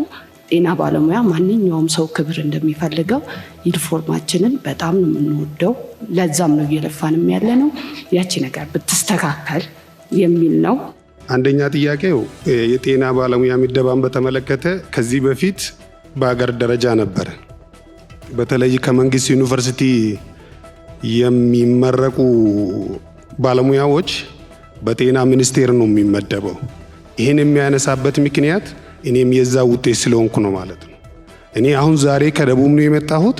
ተወልጄ ያደግኩት ወደ ምስራቅ ነው። የተማርኩትም እዛው ወደ ምስራቅ አካባቢ ነው፣ ሀረማያ ዩኒቨርሲቲ። ዛሬ ግን ከዚህ በፊት የነበረኝን አመለካከት ዛሬ እዛ መስራቴ በጣም ቀይሯል። ለምንድን ነው ኢትዮጵያዊ ሆኛለሁ? ለምንድን ነው ይሄን የምናገረው? እኛ ጤና ባለሙያዎች አገር ውስጥ ተዛዙረን ቋንቋ ሳይገድበን፣ ባህል ሳይገድበን፣ ድንበር ሳይገድበን ዞረን መስራት አለብን። ስለዚህ ይሄ ነገር ምደባ በጤና ሚኒስቴር የሚመደበው ለምንድን ነው የቀረው? ሌላው ጥያቄ ቴክኖሎጂ ጋር ትላንት ያየነው አንድ ነገር አለ። መሰቦት እንትን ላይ በጣም ቴክኖሎጂ እኔ በጣም ነው የተደነቅኩት። በጣም እድለኛ ነኝ ይሄን በማየቴ። ጤና ተቋም ከወረቀት ነፃ አገልግሎት ተጀምሯል። አንዳንድ እንደ ፓይሌት አንዳንድ ተቋማት ላይ ተጀምሯል። ስለዚህ እነዚህ አገልግሎቶች በፍጥነት እስከ ታችኛው ድረስ ቢወርድ የሚል ጥያቄ ማንሳት ይፈልጋለሁኝ። ሌላው መጨረሻ ላይ የሚያነሳው ዩናይትድ ስቴትስ ሜዲካል ላይሰንስ ኤግዛም የሚባለው በእኛ ሀገር እስካሁን ድረስ አልተቋቋም። እንኳን የኛ ጎረቤት ላይ በየቦታው ተፈቅዷልና ስለዚህ የኛ ሀገሩም ስለምን እንደማይፈቀደው የሚል ጥያቄ ነው የሚያነሳው። ሌሎች ጥያቄዎች ስላነሱ እኔም እድል ስላገኘው በጣም እጅግ አድርጌ አመሰግናለሁ። በርከት ያሉ ጉዳዮች ተነስተዋል። በዚህ መልኩ መወያየታችን ለኔም በጣም ከፍተኛ ደስታ ፈጥሮብኛል። በእናንተ ውስጥ ያለውን አስፒሬሽን፣ በእናንተ ውስጥ ያለውን ቁጭት፣ በእናንተ ውስጥ ያለውን ህልም በውስጡ ስላየው በጣም ደስ ብሎኛል። ምክንያቱም ያልበለጸገ ሀገር ይሄን ጥያቄ ሊመልስ አይችልም። ጥያቄው እንዲመለስ በዚያ ልክ ያነሳ አእምሮ መለወጥን፣ መበልጸግን፣ መቀየርን ይፈልጋል ማለት ነው። ድህነትን አይፈልግም ማለት ነው። ያን አይቼባችኋለሁ። ብዙ ጠቃሚ መረጃዎችም አግኝቼበታለሁ። አንዳንድ ቀላል የሆኑ በቀላሉ የሚፈቱ ብዙ መነጋገር የማይገቡ ጉዳዮች ለምን የንግግር አጀንዳ እንደሆኑም ለማየት እድል አግኝቻለሁ እና በድምሩ እንኳን ወሰን እንኳን ተገናኘን ከእናንተ ጋር እኛ ብዙ ተምረንበታል። እርግጠኛ ነኝ እናንተም በጉብኝታችሁም በውይይቱም ትንሽዬ ነገር ታገኛላችሁ። ትንሽዬ መማራችሁ አይቀርም፣ ለስራ ያግዛችኋል። አብዛኛው ጥያቄ በግልጽነት ፖዚቲቭ ምላሽ ኤክስፔክት በማድረግ የተጠየቀ ስለሆነ እኔ መልሱም ስሰጥ እናንተም ላይ ያሉኝን ነገሮች ሳነሳ በዛው ስፕሪት እንዲወሰድ ክሪቲሳይዝም ባደርግ መልስም ብሰጥ ስፕሪቱ ያው ነው። ኢትዮጵያ ውስጥ በጤና ሴክተር መንግስት ትኩረት ይስጥ። በአንዳንድ ሴክተሮች ያየናቸውን ለውጦች ማየት እንፈልጋለን። በልፋታችን በትምህርታችን ልክ ክፍያ፣ በዚያ ልክ ክብር፣ በዚያ ልክ የሚያድግ ኬሪየር ማየት እንፈልጋለን። ትውልድ እኛን እያየ የእኛን ሙያ እንዲመኝ እንፈልጋለን የሚሉ ቀና ጥያቄዎች ተነስተዋል። ይህን ከፖሊሲ ተነስተን ካላየ ነው ምንም እንኳን ምኞቱ ቢኖርም ምላሹ ሙሉ አይሆንም። ምንድነው እሳቤው ብለን በፖሊሲ ደረጃ ማየት ይፈልጋል። ሁላችሁም እንደምታስታውሱት ከለውጡ በፊት የነበረው የጤና ሴክተር ፖሊሲ መከላከል ላይ ቤዝ ያደረገ ነው። መከላከልን ቅድሚያ የሰጠ የሄልዝ ፖሊሲ የነበረ። ከለውጡ በኋላ መከላከል ላይ ያተኮረ የሄልዝ ፖሊሲ አስፈላጊ ነው። ነገር ግን የታመመ ማከም ላይ ኢኳሊ ግምት ካልሰጠን በቀር በመከላከል ላይ የምንለው ጉዳይ አልፎ አልፎ የሚታመሙ ሰዎች መታከም የማይችሉበትን ነገር ሊፈጥር ይችላል። መከላከል ያስፈልጋል። ከታመመም መታከም አለበት። ለምሳሌ እንደ ኮቪድ ያለ ወረርሽኝ በመከላከል ብቻ የማንገታው አልፎ በሽታው ሲመጣ ያንን በሽታ ማከም የሚያስችል አቅም ካልገነባን የተሟላ የጤና ሴክተር አይኖርንም ብለን 30 ዓመት ገደማ የቆየ የጤና ሴክተር ፖሊሲ ሪቫይዝ አድርገናል። መከላከል ላይ ለምን የኮሪደር ልማትን ከጤና ሴክተር ነጥላችሁ እንዳያችሁ ባላቅም የምንሰራው አጠቃላይ ስራ ያ መከላከል የተባለው በአፍ የተነገረውን በተግባር ለማዋል ለምሳሌ ወክ ማድረጊያ ወኮች መስራት፣ የስፖርት ማዘውተሪያ መስራት፣ የህፃናት መዋያ መስራት። የአዲስ አበባ ሪቨርሳይድ ፕሮጀክት እንደ ፖለቲከኛ ሳትወስዱት አፍሪካ ላይ ያለ ፕሮጀክት አይደለም። ዩኒክሊ በጣም የሚያኮራ ስራ ነው። 20 ምናምን ኪሎ ሜትር የተበላሸ የበሽታ መንስኤ የነበረን ለሪቨርሳይድ ነው ወደ ጤናማና መዝናኛ እየቀየርን ያለን። ምን ያክል አስቸጋሪ እንደሚሆን ገምቱት እናንተ። ሁሉም የሚሰራው ስራ ከጤና ጋር በቀጥታ ይያያዛል። ንጹህ እንሁን፣ ንጹህ አካባቢ እንፍጠር፣ ሰው ፊዚካሊ አክቲቭ ይሁን ማለት ቀጥታ ከመከላከል ጋር ከጤና ጋር ከኢንዱራንስ ጋር የሚገናኝ ጉዳይ ነው። ያ ስራ ከእናንተ ስራ ውጭ ተደርጎ መወሰድ የለበትም። ሁለተኛው ማከም ላይ ሙያተኞችና ተቋም ግንባታ ነው። በፖሊሲ ለውጥ ምክንያት የመጣውን ውጤት አብረን እናያለን። እነሱን ካየንና አፕሪሼት ካደረግን በኋላ የጎደለውን ደግሞ በዚያው ልክ ለመሙላት መልሰን በእንደዚህ አይነት ምክክር እያጎለበትን እንሄዳለን። የጤና ፖሊሲ ሪቫይዝ ካደረግን በኋላ የጤና ሰርቪስና ቁጥጥር አዋጅም ቀይረናል። ሰርቪሱ መሻሻል አለበት፣ የቁጥጥር አቅሙ ማደግ አለበትን አዋጅ አሻሽለናል። የመድኃኒት ፈንድ አዋጅ አሻሽለናል። ቅድም ተነስቷል በርካታ ጥያቄ። የጤና ስታንዳርዶች ሚኒመም 18 ገደማ ስታንዳርድ አሻሽለናል።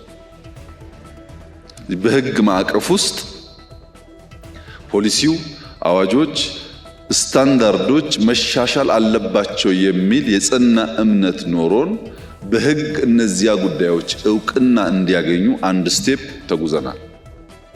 የጎደለ አለ ሊኖር ይችላል፣ እንፈትሻለን፣ እናስተካክላለን። ኮሚትመንቱ ግን ነበር ማለት ነው። ፖሊሲውን ከ30 ዓመት በኋላ ሪቫይዝ ካደረግን አዋጅ ከቀየርን እንደ መንግስት የጤና ሴክተር በህግ ማዕቀፍ ውስጥ ማሻሻያ ይደረግለት የሚል እምነትና ፍላጎት አለ ማለት ነው። ሙሉ አይደለም ከተባለ ደግሞ በጋራ መፈተሽ ነው፣ ችግር የለውም። ፈትሸን እናስተካክላለን። ግን ጤናን እናንተ ባሰባችሁት ልክ ዝቅ አድርጎ የሚያስብ ከሪፎርሙ የሚያስቀር እሳቤ ግን መንግስት የለውም። የሕክምና ሴክተር ያለው ፋይዳ የታመመን በማከም አይደለም፣ ማህበረሰብ በማንቃት ደረጃ ያመመህ እኮ እጅህን ስላልታጠብክ ነው፣ ያመመህ እኮ ፕሮፐር ቦታ ሬስትሩም ስለሌለህ ነው ብሎ የሚያስተምራለን። ጤና ሙያተኛ ማለት የሰውን ያኗኗር ዘዬ የሚቀይር ዘመናዊነትን የሚያስተምር ማለት ነው። በዚያ ስፕሪት ነው የምንረዳው ያደረግነው። ከፖሊሲ አንጻር ይሄን ካየን፣ ከፋይናንስ አንጻር ከጥቂት ዓመታት በፊት በቀጥታ ለጤና ሚኒስቴር ተብሎ የሚፈሰው ሀብት 70 ቢሊዮን ብር ገደማ ነበር። አሁን ወደ 130 ቢሊዮን ብር ገደማ ይፈሳል። ይሄ በዩኒቨርሲቲ በህንፃ ግንባታ የሚሄደውን አያካትትም። ለሚኒስትሪ የሚፈሰውን ነው። በቂ ነው ወይ ይሄ ሀብት ካላችሁ በጣም በቂ አይደለም። ንጽጽራችሁ ትክክል አይደለም። የትኛውም ጎረቤት ሀገር ለሕክምና ኢትዮጵያ የምታወጣውን አያወጣም ማንም። የኤንጂኦ እና የፕራይቬት ሴክተር የሚያደርገውን ሕክምና መታችሁ ከመንግስት ጋር እንዴት ተወዳደራላችሁ? ማንም የኛ ጎረቤት ኢትዮጵያ መንግስት የሚያወጣውን ለሕክምና ሴክተር አያወጡም። ኦፍ ኮርስ ኤንጂኦዎች ያወጣሉ፣ ፕራይቬት ሴክተር ያወጣል። ይሄን ደግሞ እናንተ ማጥናት ትችላላችሁ፣ ችግር የለውም። ኢንፍራስትራክቸር የኢትዮጵያ መንግስት ለመገንባት የሚያደርገውን ጥረት የትኛውም ጎረቤት ሀገር አያደርግም። አንዳንዶቹ ፉሊ ዲፔንደንት ናቸው በኤንጂኦ እና በደጋፊ ሀገራት ላይ እና ኮምፓሪዝኑ የፐብሊክ ኢንቨስትመንት እና የፕራይቬት ኢንቨስትመንትን ያለየ ከሆነ አይሆንም። ለምሳሌ ባለፈው ዓመት 9 ቢሊዮን ብር ድጎማ ያደረግነው ለመድኃኒት ነው። ማዳበሪያ ደጎምን፣ አርሶ አደሩ ማምረት ስላለብን፣ ነዳጅ ደጎምን ሁላችንንም፣ ዘንድ መድኃኒት ደጎምን። ለምን እንዳላችሁት ችግር ስላለ።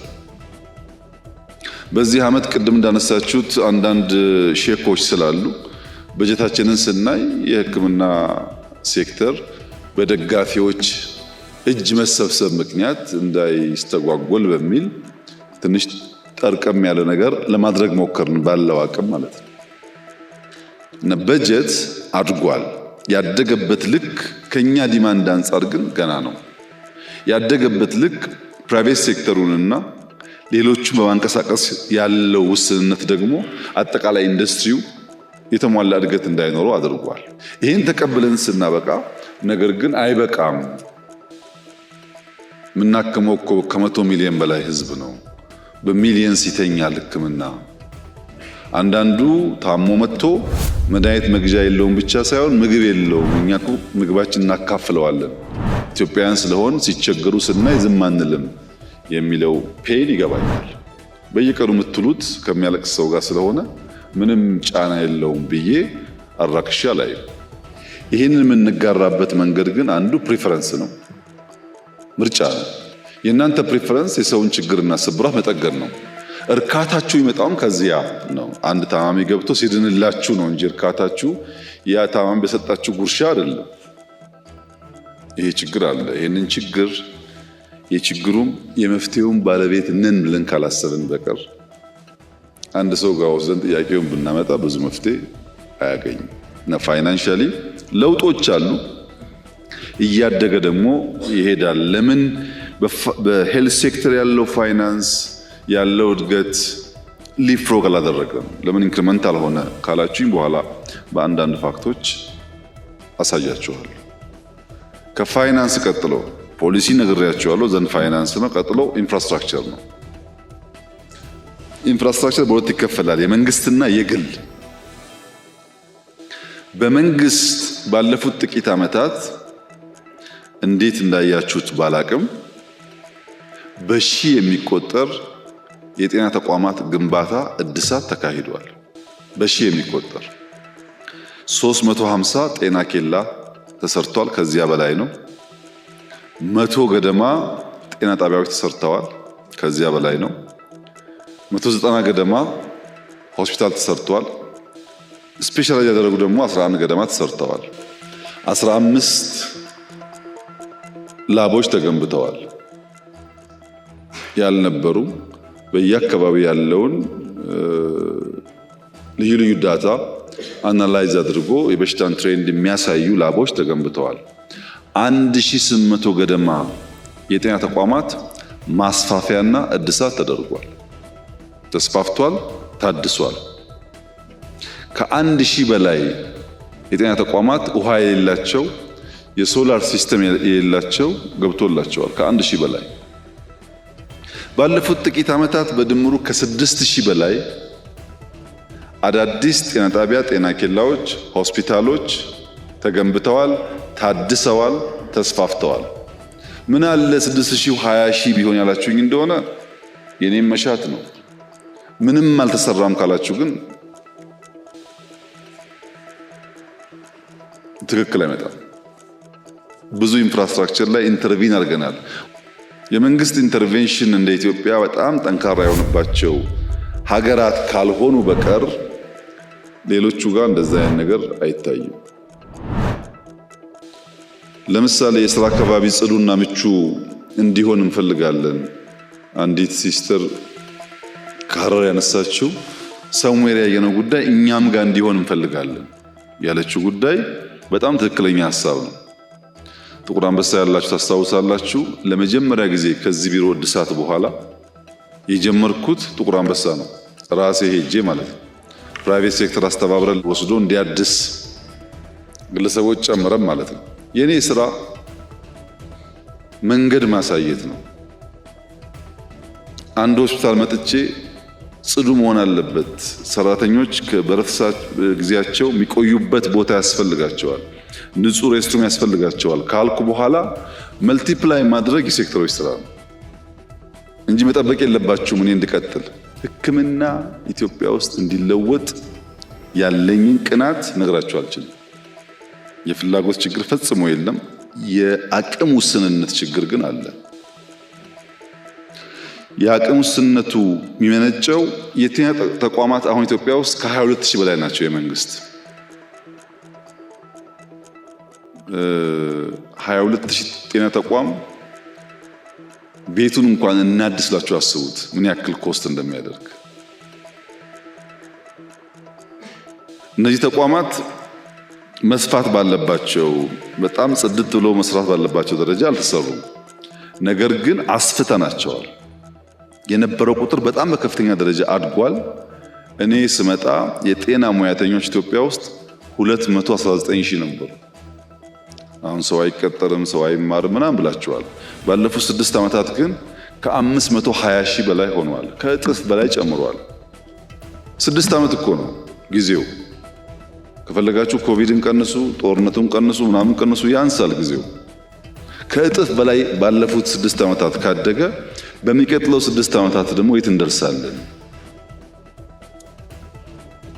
በዚህ አግባብ ሂውመን ካፒታል ላይ የተሰራውን ስራ፣ ኢንፍራስትራክቸር ላይ የተሰራውን ስራ፣ በፋይናንስ ያለውን እድገት፣ የግል ሴክተር ለማገዝ የተደረገውን ጥረት ቢያንስ ከእናንተ ፍላጎት 5%ን እንኳን ለመመለስ ሙከራ ተደርጓል ብላችሁ ማሰብ ያስፈልጋል።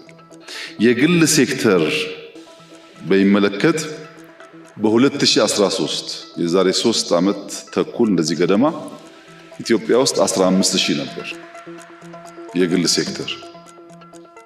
ዛሬ ከ28,000 በላይ ነው። ጤና ጣቢያ፣ ሆስፒታል፣ ላቦራቶሪ ማን ነው የሚሰራው? እናንተ እኮ ናችሁ። 15,000 የነበረው 28,000 ከገባ እንደ በአንድ ሰው እንኳን ብናስበው የሆነ ሺህ ሰው የግል ሴክተር ኢንቨስት እያደረገ ስራ ፈጥሯል ማለት ነው። ለምን 28,000 ሆነ? 100,000 መሆን አለበት። ብድር ተመቻችቶ ድጋፍ ተደርጎ ሁላችንም ብንሰራ ካላችሁ ትክክለኛ ሀሳብ ነው። አቅም ነው የሚያንሰው እንጂ መሆን ያለበት እንደዛ ነው። እንደዚያ ሲሆን የደሞዝ ጭቅጭቅ አይኖርም። ሁላችሁም የምትሰሩበት እድል እየተፈጠረ ከሄደ ምንም አልተሰራም ግን ትክክል አይደለም። የዛሬ 3-4 ዓመት 15000 ብቻ ነበር የግል የጤና ተቋማት አክሮስ ዘ ካንትሪ ነበረው። ጨምሯል። ያ የጨመረው ኢዝ ኦፍ ዱይንግ ቢዝነስን ተከትለን ጤና ሴክተር ላይ ኢንቨስት የሚያደርጉ ሰዎች ከውስጥም ከውጭም ከመጡ እናመቻችላቸው የሚል የፖሊሲያችን አካል ስለነበረ ነው። ኮሚቴ ነበር ይሄን የሚሰራ እየሄደ መሬት አሎኬት እያደረገ ሰዎችን የሚያግዝ ኮሚቴ ነበር። ያ በሁሉም ሴክተር እንደምትገነዘቡት የፈጠነ የንግድ ፍላጎት አቲቲዩድ ያላቸው ሰዎች ፈጥነው ኦፖርቹኒቲ ግራብ ያደርጋሉ። አብዛኛው ሰው እንደዛ ላይሆን ይችላል። አንዳንዶች እንዳላችሁት ጊዜያችሁ ይባክነው ብዙ ጊዜው ስራ ላይ ሊሆን ይችላል። እናንተም ውስጥ ግን ጠበቆች አሉ፣ እናንተም ውስጥ አክቲቪስቶች አሉ፣ ነጋዴዎች አሉ፣ ጨዋዎች አሉ፣ በሰው ህይወትና ጤና የሚቀልዱ ሰዎችም አሉ። እንደሱ አድርገን እንደ ማህበረሰብ እንየው። 500,000 ፕሮፌሽናል ባለበት ተቋም ውስጥ ሁሉም ሰው እናንተ እንዳላችሁት ሊሆን አይችልም። ትንሽ እንደ ፋክቶች ጨማምር ካላችሁኝ በመንግስት ሆስፒታል የምንገዛቸው ማሽኖች በየ15 ቀኑ ይበላሻሉ። ሽቦ ይቆረጣል፣ ይሰበራል። ታውቁታላችሁ። ለምን? ሰው በመንግስት ሆስፒታል ከሚታከም የግል ሴክተር ለመላክ ሲባል እዚህ ያለው ይበላሻል። መቼም ያን እያበላሸ ያለው ታማሚውን እንደማትሆን ተስፋ አደርጋለሁ። ታማሚ አይደለም። ለግል ጥቅማቸው ሲሉ የመንግስትን ሀብት የሚያበላሹ ሰዎች አሉ። 1 ነው 10 ነው አላቅም ቁጥሩ። ሁላችሁን ይወክላል ወይ? አይወክልም። ግን አለ፣ ሳምፕሉ አለ። እኛም ውስጥ እኮ ችግር አለ። ለግል ጥቅማቸው ሲሉ የመንግስት ንብረት ያበላሻሉ ካላላችሁ እኛ ብር ስለምናወጣበት ተበላሸ፣ ተጠገነ፣ አሁንስ ተበላሸ ወር አይቆይም። በሽተኛ ወደ ሕክምና ሲመጣ 2 አይነት አፕሮች ነው ያለው። አንደኛው መካከለኛ ገቢ ያለው ሰው ከሆነ በፍጥነት ወደ ግል ሴክተር ሪፈር ይጻፍለታል። ጥቁር አንበሳ እያለ የሆነ ክሊኒክ ይላካል። ትንሽ ከፍ ያለ ገንዘብ ደግሞ ካለው ቦርድ ወስኗል ተብሎ ወደ ውጭ ሀገር ይላካል። እና ሕክምና አካባቢ ላይ ችግሩም የእናንተ አካል ነው። እንደዚያ የሚያደርጉ ሰዎችም የእናንተ አካል ናቸው። ለሴክተሩ በጣም ባዕድ እና ሩቅ አርጋችሁ ባትወስዱ ጥሩ ነው። በግልም በመንግስት ተቋማትም በተቻለ መጠን ኢንተርቪን ለማድረግና እዛ ያለው ሰርቪስ እንዲያድግ ለማድረግ ተሞክሯል። በግል ሴክተር በ2019 ከለውጡ ማግስት 30,000 ገደማ በግል ሴክተር የሚሰሩ የጤና ሙያተኞች ነበሩ። 6 ዓመት ፕላስ ገደማ። ዛሬ የአሁን ዳታ የለኝም፣ የ2023 ነው ያለኝ። ከ1 ዓመት ተኩል 2 ዓመት በፊት 120,000 ገደማ ደርሷል። የአሁን ይጨምራል። 30,000 የነበረ የግል ሴክተር ሙያተኛ 120,000 ደርሷል ማለት በዚያው ልክ ክፍያውም በዚያው ልክ ያው አድጓል ማለት ነው። ሂውመን ካፒታል ላይ በማሰልጠኛ ከ5-6 ዓመት በፊት 7 ገደማ ነበሩ የዩኒቨርሲቲዎች ስፔሻላይዝ ለማድረግ የሚያግዙ። አሁን 22 ናቸው። 22 ዩኒቨርሲቲ ከሆነ በዚያው ልክ ቁጥሩ አድጓል ማለት ነው። ውስን በነበረበት ጊዜ የሚገባው ተማሪና አሁን አንድ አይደለም። 8500 ገደማ ሬዚደንቶች in the last 4-5 years መንግስት አሰልጥኗል። የዛሬ 2-3 ዓመት ገደማ ሬዚደንት የነበራቸው ኢሹ ምንድነው? ካሉበት ተቋም ለትምህርት ሲመጡ በእነሱ ቦታ ሰው ይቀጠርና እኛ ቦታ እናጣለን ሲሉ የፌዴራል መንግስት በዚያ መንገድ አገልግለው ለትምህርት የሚላኩትን ሰዎች ኮስት ሼር አደርጋለሁ ብሎ ወስኖ ነው ያ ሁሉ ተማሪ ሲማይ ነበር። በእኛ ሁኔታ ሬዚደንቶች በጣም ስለሚሰሩ አብዛኛውን ችግር ሼር ስለሚያደርጉ ይጎዳሉ እና እንዴት አድርገን ያናካክስ ቢባል ምንም ችግር የለውም። የፌር ጥያቄ ነው። ግን ሬዚደንት ሰምዌር በጣም የተመቻቸና እኛ ጋር ሲመጣ ይከፋው ካረጋችሁ ግን በአንዳንድ ነገር የዓለም ትሬንድ ተማሩ እያላችሁ በሌላ ነገር ደግሞ ከዓለም ውጭ ከሆነ አውሮ አይሄድ። ዓለም ላይ የሌለ ስለሆነ የሚነሳው ጥያቄ እንደዛ አይነት ማገልገል እፈልጋለሁ የሚል ቅንነት ያለው ሐኪም ምናምን ከደሞዙ በላይ ፕሪፈር የሚያደርገው ሰው ማዳን ሊሆን ይችላል። በትውል ኮምፒት ከ5-10 ዓመት በኋላ አይቀጥልም እኮ ይሄ ነገር። ፕራይቬት ሴክተር ይስፋፋል፣ ሽሚያ ይፈጠራል ማለት ነው። መንግስት ቤት እሰጣለሁ፣ መኪና እንደዚህ ያደርጋለሁ እያለ ይሻማል ከገበያው እንጂ ሰምዌር የሚከፈል ክፍያ እያለ ማንም ሰው አይሰራለትም። እዛ እስክንደርስ ድረስ መከራ የምትከፍሉ ሰዎች አላችሁ፣ ክፈሉ። የእናንተ ስራ ማድረስ ነው። ኢትዮጵያ ባለችበት ሁኔታ የእናና የእናንተ ስራ በመከራ ማሸጋገር ነው። የሚሰሩ ሰዎች ቅድም እህቴ እንዳለችው ነው። እዛ ያሉ ሎካል በሕክምና ውስጥ ለምሳሌ ዶክተር ሁላችሁን አይመለከትም።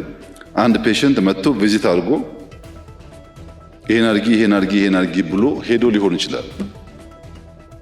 ነርሷ ግን ያው በምታውቁት ምክንያት ብዙ ጊዜ መመላለስ ብቻ ሳይሆን የዛን ሰው በሽታ የዛን ሰው ስቃይ ተጋርታ ሊሆን ይችላል። እንደሱ ፕሪስክሪፕሽን አትጽፍም እንጂ ፔን በመጋራት ነርሷ ሚና የላትም ሊባል አይችልም። ግን ዘሆል ሲስተሙና ካልቸሩ እሷን የሚያይ አይደለም። ለመቀየር የሚከፈለውን ዋጋ ለመክፈል ደግሞ በጋራ ዝግጁ ካልሆን ቤት በኩል የደህንነቱ አይነት እኮ በጣም ብዙ ነው። ቤት በኩል ሊቀየር ይችላል ካልወሰን በቀር ብሎ የሚነሳ የሕክምና ሙያተኛ እንዲኖር ይጠበቃል። ምርት በሚመለከት መድኃኒት ለምሳሌ የለውጡ ሰሞን አካባቢ የሀገር ውስጥ ምርት 8% ብቻ ነበር። አሁን 41% ደርሷል። ከ25 ያላነሱ የመድኃኒትና የሕክምና መርጃ መሳሪያ የሚያመርቱ ኢንዱስትሪዎች ኢትዮጵያ ውስጥ ተቋቁመዋል። አሁንም ብዙ ኢንቫይት እያደረገን ነው። 25 ኢንዱስትሪ ተቋቁሞ 41 ከደረስን 100-200 ቢደርሱ ምን ያክሉን ከቨር እንደምናደርግ አስቡት። የኮሮና ጊዜ ኦክሲጅን ዋናው ችግር ነበር። 3 ተቋም ብቻ ነበር ኦክሲጅን የሚያመርተው። ሽሚያ ነበር፣ ልመና ነበር። ታውቃላችሁ። አሁን 58 ገና ተቋማት ኦክሲጅን ያመርታሉ። just 3-4 years ከ3 58 ከደረስን በሚቀጥለው ደግሞ 150-200 ብንደርስ እንዴት ችግሩ እየቀለለ እንደሚሄድ አስቡት። አልነበረም ካልን ግን ጊዜ ፈልጎ ገንዘብ ወጥቶበት የተሰራን ስራ እናራክሳለን ማለት ነው። ወረርሽኝ ቅድም ወንድም ያነሳው 28 ገደማ ላብ ተገንብቷል። እንደዚህ አይነት ኢንሲደንቶች ኤርሊ ዋርኒንግ ሲስተም ኖሮን ማወቅ እንድንችል በቂ ነው ወይ አይደለም። ሲዲሲ ኢትዮጵያ ሲመጣ በጣም ከፍተኛ የመንግስት ፍትጊያ ነበረው። እዚህ እንዳይገነባ ፍላጎት ነበር ከፍተኛ የሆነ። ሲዲሲ ኢትዮጵያ መሆኑ የላብ አቅማችንን የኤርሊ ዋርኒንግ ሲስተሞቻችንን ለማሳደግ ልምድ ለመቅሰም በእጅጉ ያግዘናል። ይሄ ወረርሽኞች ሲጀመሩ ቶሎ አውቀን ሳይሰራጩ ለመክታት በእጅጉ የሚያግዝ ነገር ነው። ከዲጂታላይዝ ማድረግ ጋር ተያይዞ ሪፎርም የተባለው በጣም ትክክለኛ ኮሜንት ነው። ጅማሮች አሉ። ኤምአር እናንተም ጋር ተጀምሯል፣ ግን ማደግ አለበት። ቴክኖሎጂ ሃይሊ ኢምፓክት ከሚያደርጋቸው ሴክተሮች አንዱ ጤና ነው። የአይ ተቋማችንን አይታችሁ ከሆነ አላቅም፣ በጣም ብዙ ዶክተሮች እዛ ይሰራሉ። ሐኪሞች ካንሰር ላይ ይሰራሉ፣ የተለያየ በሽታ ላይ ይሰራሉ፣ ምርምር ያካሂዳሉ፣ ሲስተም ዴቨሎፕ ያደርጋሉ።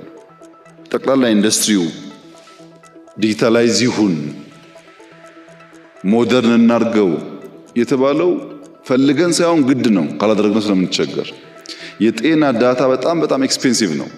ኢትዮጵያ ውስጥ ዳታ ብዙ ዋጋ የለውም። ወረርሽኝ መጣ ይባላል፣ ኳራንቲን ይባላል፣ ይቀራል።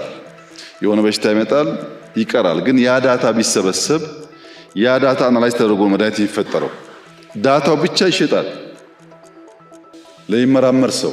በእኛ ኬዝ ግን እንደዛ አይደለም።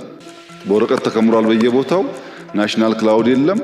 የሄልዝን ዳታ መያዝ ያልቻለ ሀገር ደግሞ ለዚያ መድኃኒት ፈውስ የሚያመጡ መድኃኒቶች ሊያመርት አይችልም።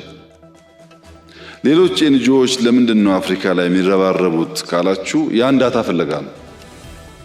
ያ ዳታ በጣም ይፈለጋል። ዳታውን ኢዝሊ አክሰስ ማድረግ ከቻሉ በዚያ መድኃኒት ይመረታል፣ መልሶ ፕሮሞት ያደርጉና ያመጡልታል፣ እኛ እንገዛለን ማለት ነው።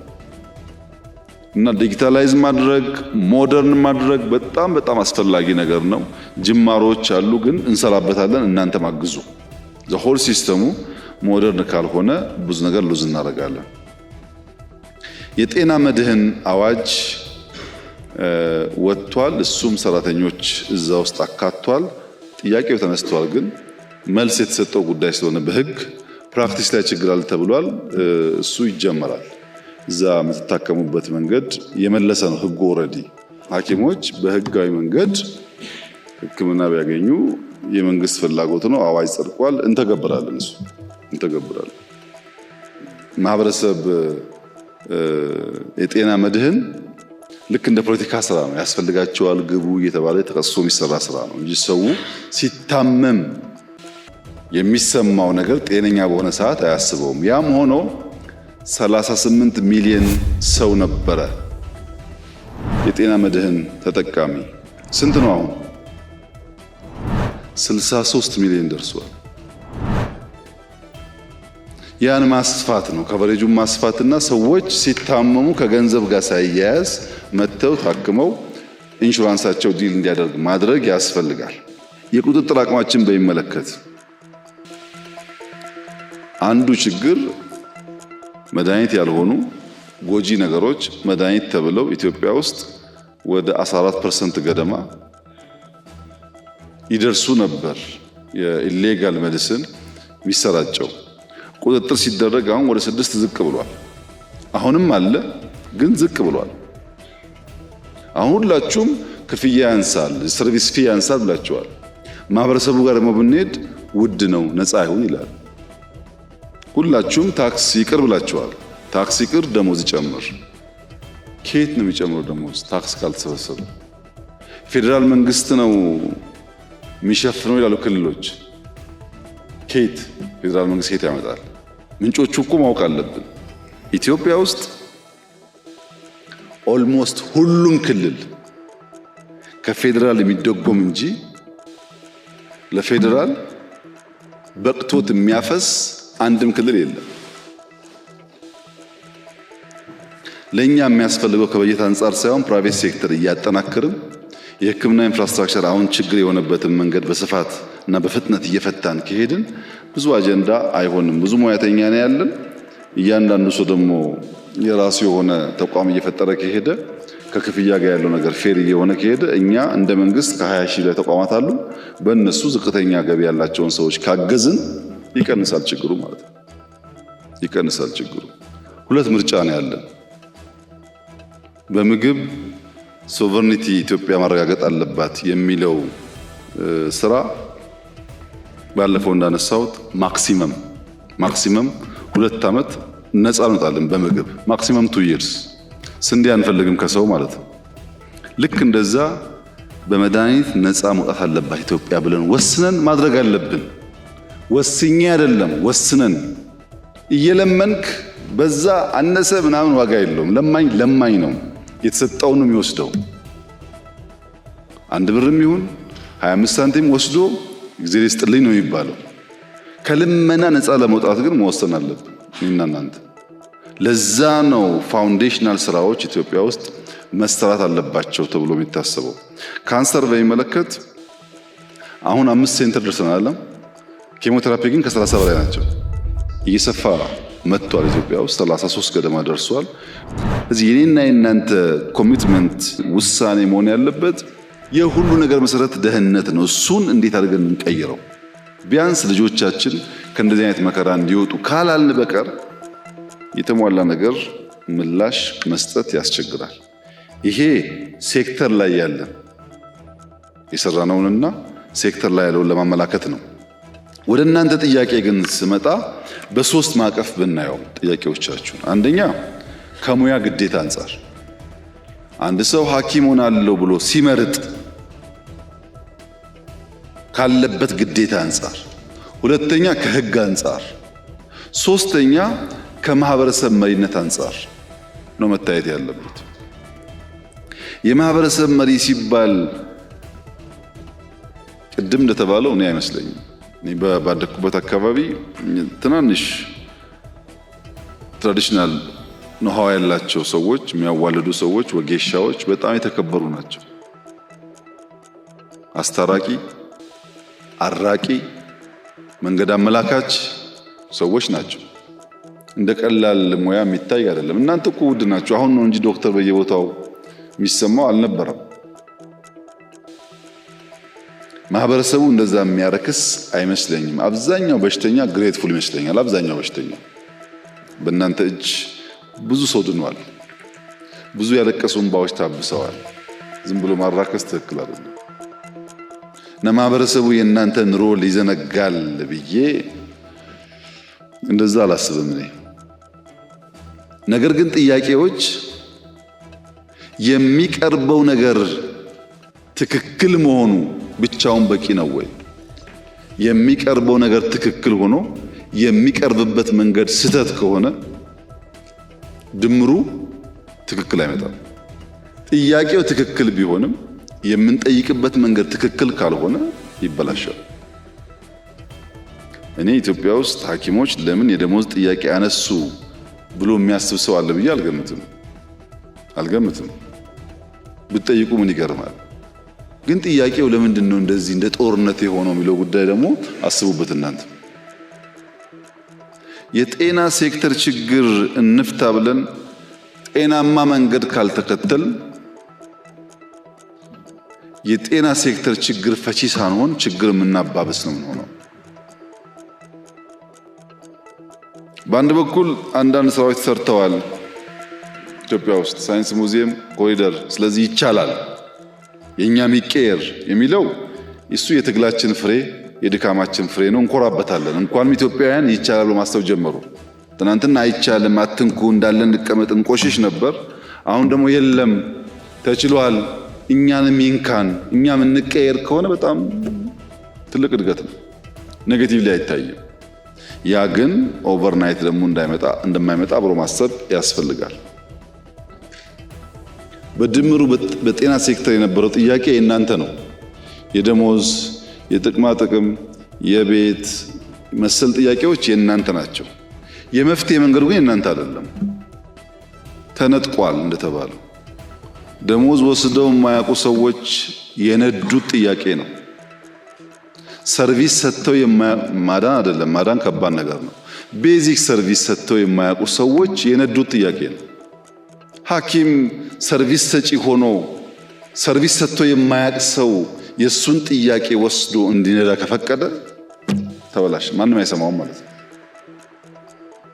እየለፋን ነው፣ ሰው እያዳን ነው፣ እንቅልፍ አጥተን ነው የምንሰራው፣ ልጆቻችንን ጎድተን ነው የምንሰራው፣ ኑሯችን ይታሰብበት የሚልን ትክክለኛ ጥያቄ እንቅልፍ አጥቶ ማገልገል ምን እንደሆነ የማያውቅ ሰው ከነዳው ተበላሸ ማለት ነው። ተበላሽ እና ጥያቄው በሶስት ከፍዬ ነው ያየሁት እኔ። አንደኛው ጤናማ ሙያተኞች በቅንነት ደክመው ችግር ጓዳቸው ስለገባ ለምን አንታይም ብለው ያነሱት ጥያቄ አንደኛው ነው። ብዙ ምስኪን ሰዎች አሉ በሕክምና ሴክተር ውስጥ በጨዋነት 24 ሰዓት የሚያገለግሉ ኑሮ የከበዳቸው እንታይ ብሎ ጥያቄ ያነሱበት አንደኛው ነው። ሁለተኛው የፖለቲካ ኪሳራ የገጠማቸው ሰርቪስ ምን እንደሆነ የማያውቁ፣ ኔሽን ቢልዲንግ ምን እንደሆነ የማያውቁ፣ ሳይንስ ሙዚየም የሚሆን ሃይ ስኩል ሁሉን ነገር ከደሞዝ ጋር ብቻ የሚያያይዙ ከዕለት ጉርስ ያለፈ እሳቤ የሌላቸው ሰዎች የጠለፉት ነው። ሶስተኛው ሐኪም መሳይ ፖለቲከኞች፣ ጋውን ለባሽ ፖለቲከኞች። በነገራችን ላይ ከሕክምና ተቋም የዓመት ረፍት ወስደው ይሄን ጉዳይ ፌስቡክ ስም ቀይረው የቀሰቀሱ ሰዎች በደንብ እናቃቸዋለን። ስለማናቅ አይምሰላችሁ ዝም ያልነው። አልተነቃብንም ምናምን እንደሚሉ አውቃለሁ፣ እናቃቸዋለን። ከየት ከተማ ረፍት ወስደው መጥተው እዚህ ሞቢላይዝ ሲያደርጉ እንደነበረም እናውቃለን። እነሱ ሐኪሞች አይደሉም። በድንገት ጋውን ለብሰው ሊሆን ይችላል። ጋውን ለብሰው ጋውንን የፖለቲካ መሳሪያ አድርገው የቆሙ ሰዎች አሉ። ስለማይታወቁ ግን አይደለም። ጋውን የተከበረ ነው መከበር አለበት አለች እህቴ። እውነቷን ነው። ብዙ ሰው እየዳነበት ስለሆነ ጋውን ክብር አለው። ግን ያ ጋውን ሐኪሞች ሲለብሱ ብቻ ነው ክብሩ። ሐኪም መሳይ ፖለቲከኛ ከለበሰው ክብር የለውም። ሐኪም መሳይ አክቲቪስት ከለበሰው ዶክተር ኤክስ እባላለሁ ብሎ ፖለቲካ ከነዳበት ክብር የለውም። ይህንን ማጥራት ደግሞ የኔና የናንተ ስራ ይመስለኛል። በጅምላ ከሆነ አይሆንም። አሁን የጎንደሩ ልጅ ያነሳው አይነት ማገልገል እፈልጋለሁ ያልኩት ለዛ ነው የሚለው አይነት ስሜት ያለው ሐኪም እና ንጹህ ልብ ያላቸው ሐኪሞች ከሌላው ጋር ተደምሮ መታየት የለባቸውም። እናንተ ካቀፋችሁ ግን በምን ለያቸዋለን? ጋውኑ የለበሰ ሁሉ ይከበር ሳይሆን ጋውን ለብሶ የሚያጭበረብር ከውስጣችን ይውጣ። ጋውን ለብሶ የመንግስት መሳሪያ የሚያበላሽ ይውጣ። እኛ ሰርቭ ማድረግ የምንፈልግ ሰዎች ግን እንታይ ከሆነ we are the same page ማለት ነው። በስመ ጋውን ሌቦች አይነኩ ካላችሁ ግን ሌባ በውስጣችሁ እስካለ ድረስ ጥፋተኛ እስካለ ድረስ እናንተ መለየት ሊያስቸግር ይችላል። አንድ ቫይረስ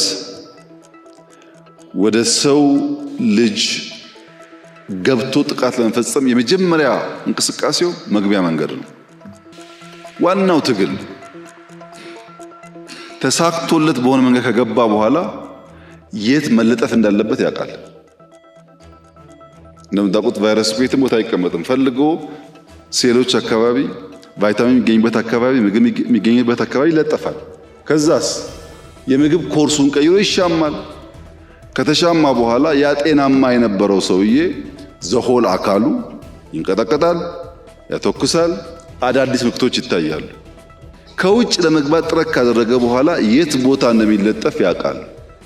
እናንተ ላይ የተለጠፉ ስስ ብልታችሁ ደሞዝ እንደሆነ ስለሚያውቁ ደሞዝ ላይ ተለጥፈው ያን ሁሉ ሰርቪስ፣ ያን ሁሉ ማዳን፣ ያን ሁሉ መሰጠት በሚያጠለሽ መንገድ ተጠቀሙበት እንጂ ጥያቄያችሁ እንዴት ስተት ሊሆን ይችላል? ስተት ነው የሚል መንግስት ያለ አይመስለኝም። እና ቫይረስ አታስገቡ ወደ እናንተ። ጥያቄያችሁን ግን ፎርወርድ ማድረግ ምንም ችግር የለውም።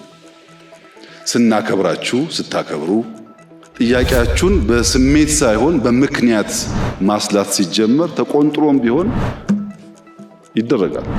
ይህ ሲባል እናት የሆናችሁ ቅን የሆናችሁ ከበሽተኛ ጋር የምታለቅሱ ብዙ የምትሰቃዩ ሐኪሞች የላችሁ ማለት ደግሞ አይደለም። ብዙ ዋጋ ውለታ የሚገባቸው ሐኪሞች ኢትዮጵያ ውስጥ አሉ። ኮሮና ሲመጣ አይ ዶንት ኖ ከለውጡ በኋላ 2 ዓመት እንደዚህ ቆየን አይመስለኝም። ከምንሰራቸው ፕሮጀክቶች ውስጥ እንጦጦ ሐውልት ያቆምነው ለሐኪሞች ነው።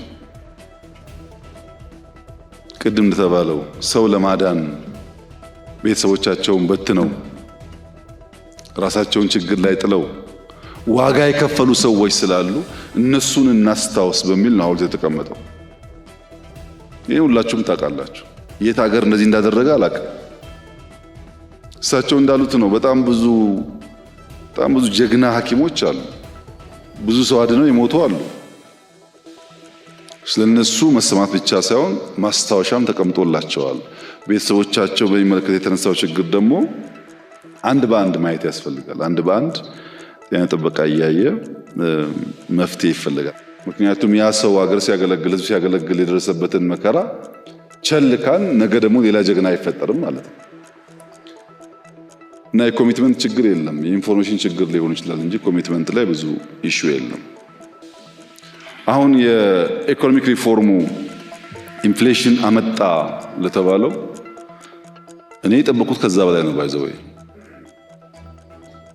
የጠበቅኩት ከዛ በላይ ነው። ተናግሬ ያለው ለጥቂት ዓመታት እንቸገራለን፣ ግን ረዘም ባለ ጊዜ መፍትሄ እናገኛለን። ምክንያቱም ካንሰር ኬሞቴራፒ ሲሰጥ እኮ ከካንሰሩ በላይ ነው። በጣም ፔንፉል ነገር ነው። ዓላማው ግን ምንድነው? ሴሎች ለማስወገድ ነው። በዛ ፔንፉል ፕሮሰስ ያላለፈ ሰው ሊያገግም አይችልም። የኛም ኢኮኖሚ እንደሱ ነው። ለምሳሌ 3.4567 ቢሊዮን ዶላር ብቻ ኤክስፖርት ስናደርግ ኖረን ፎር ዴኬድስ በአንድ ዓመት ሪፎርም 8 ቢሊዮን እንዴት ገባ ነው ጥያቄ። መጠየቅ እኮ አለባችሁ። ይሄ ዝም ብሎ ቀላል ቪክትሪ ነው ያስላችሁ። እንዴት መጣ? ቡና ዶንት ጎ ፋር ላስት ይር 1.4 ቢሊዮን ዶላር ገደማ ነበረ። በአንድ ዓመት 2.3 ቢሊዮን ዶላር እንዴት ገባ? ቡና ወርቁን ተው። ቡና የሚሸጠው ከተመረተ ብቻ ነው፣ ምርት ካለ ነው፣ ከሌላ አይሸጥም።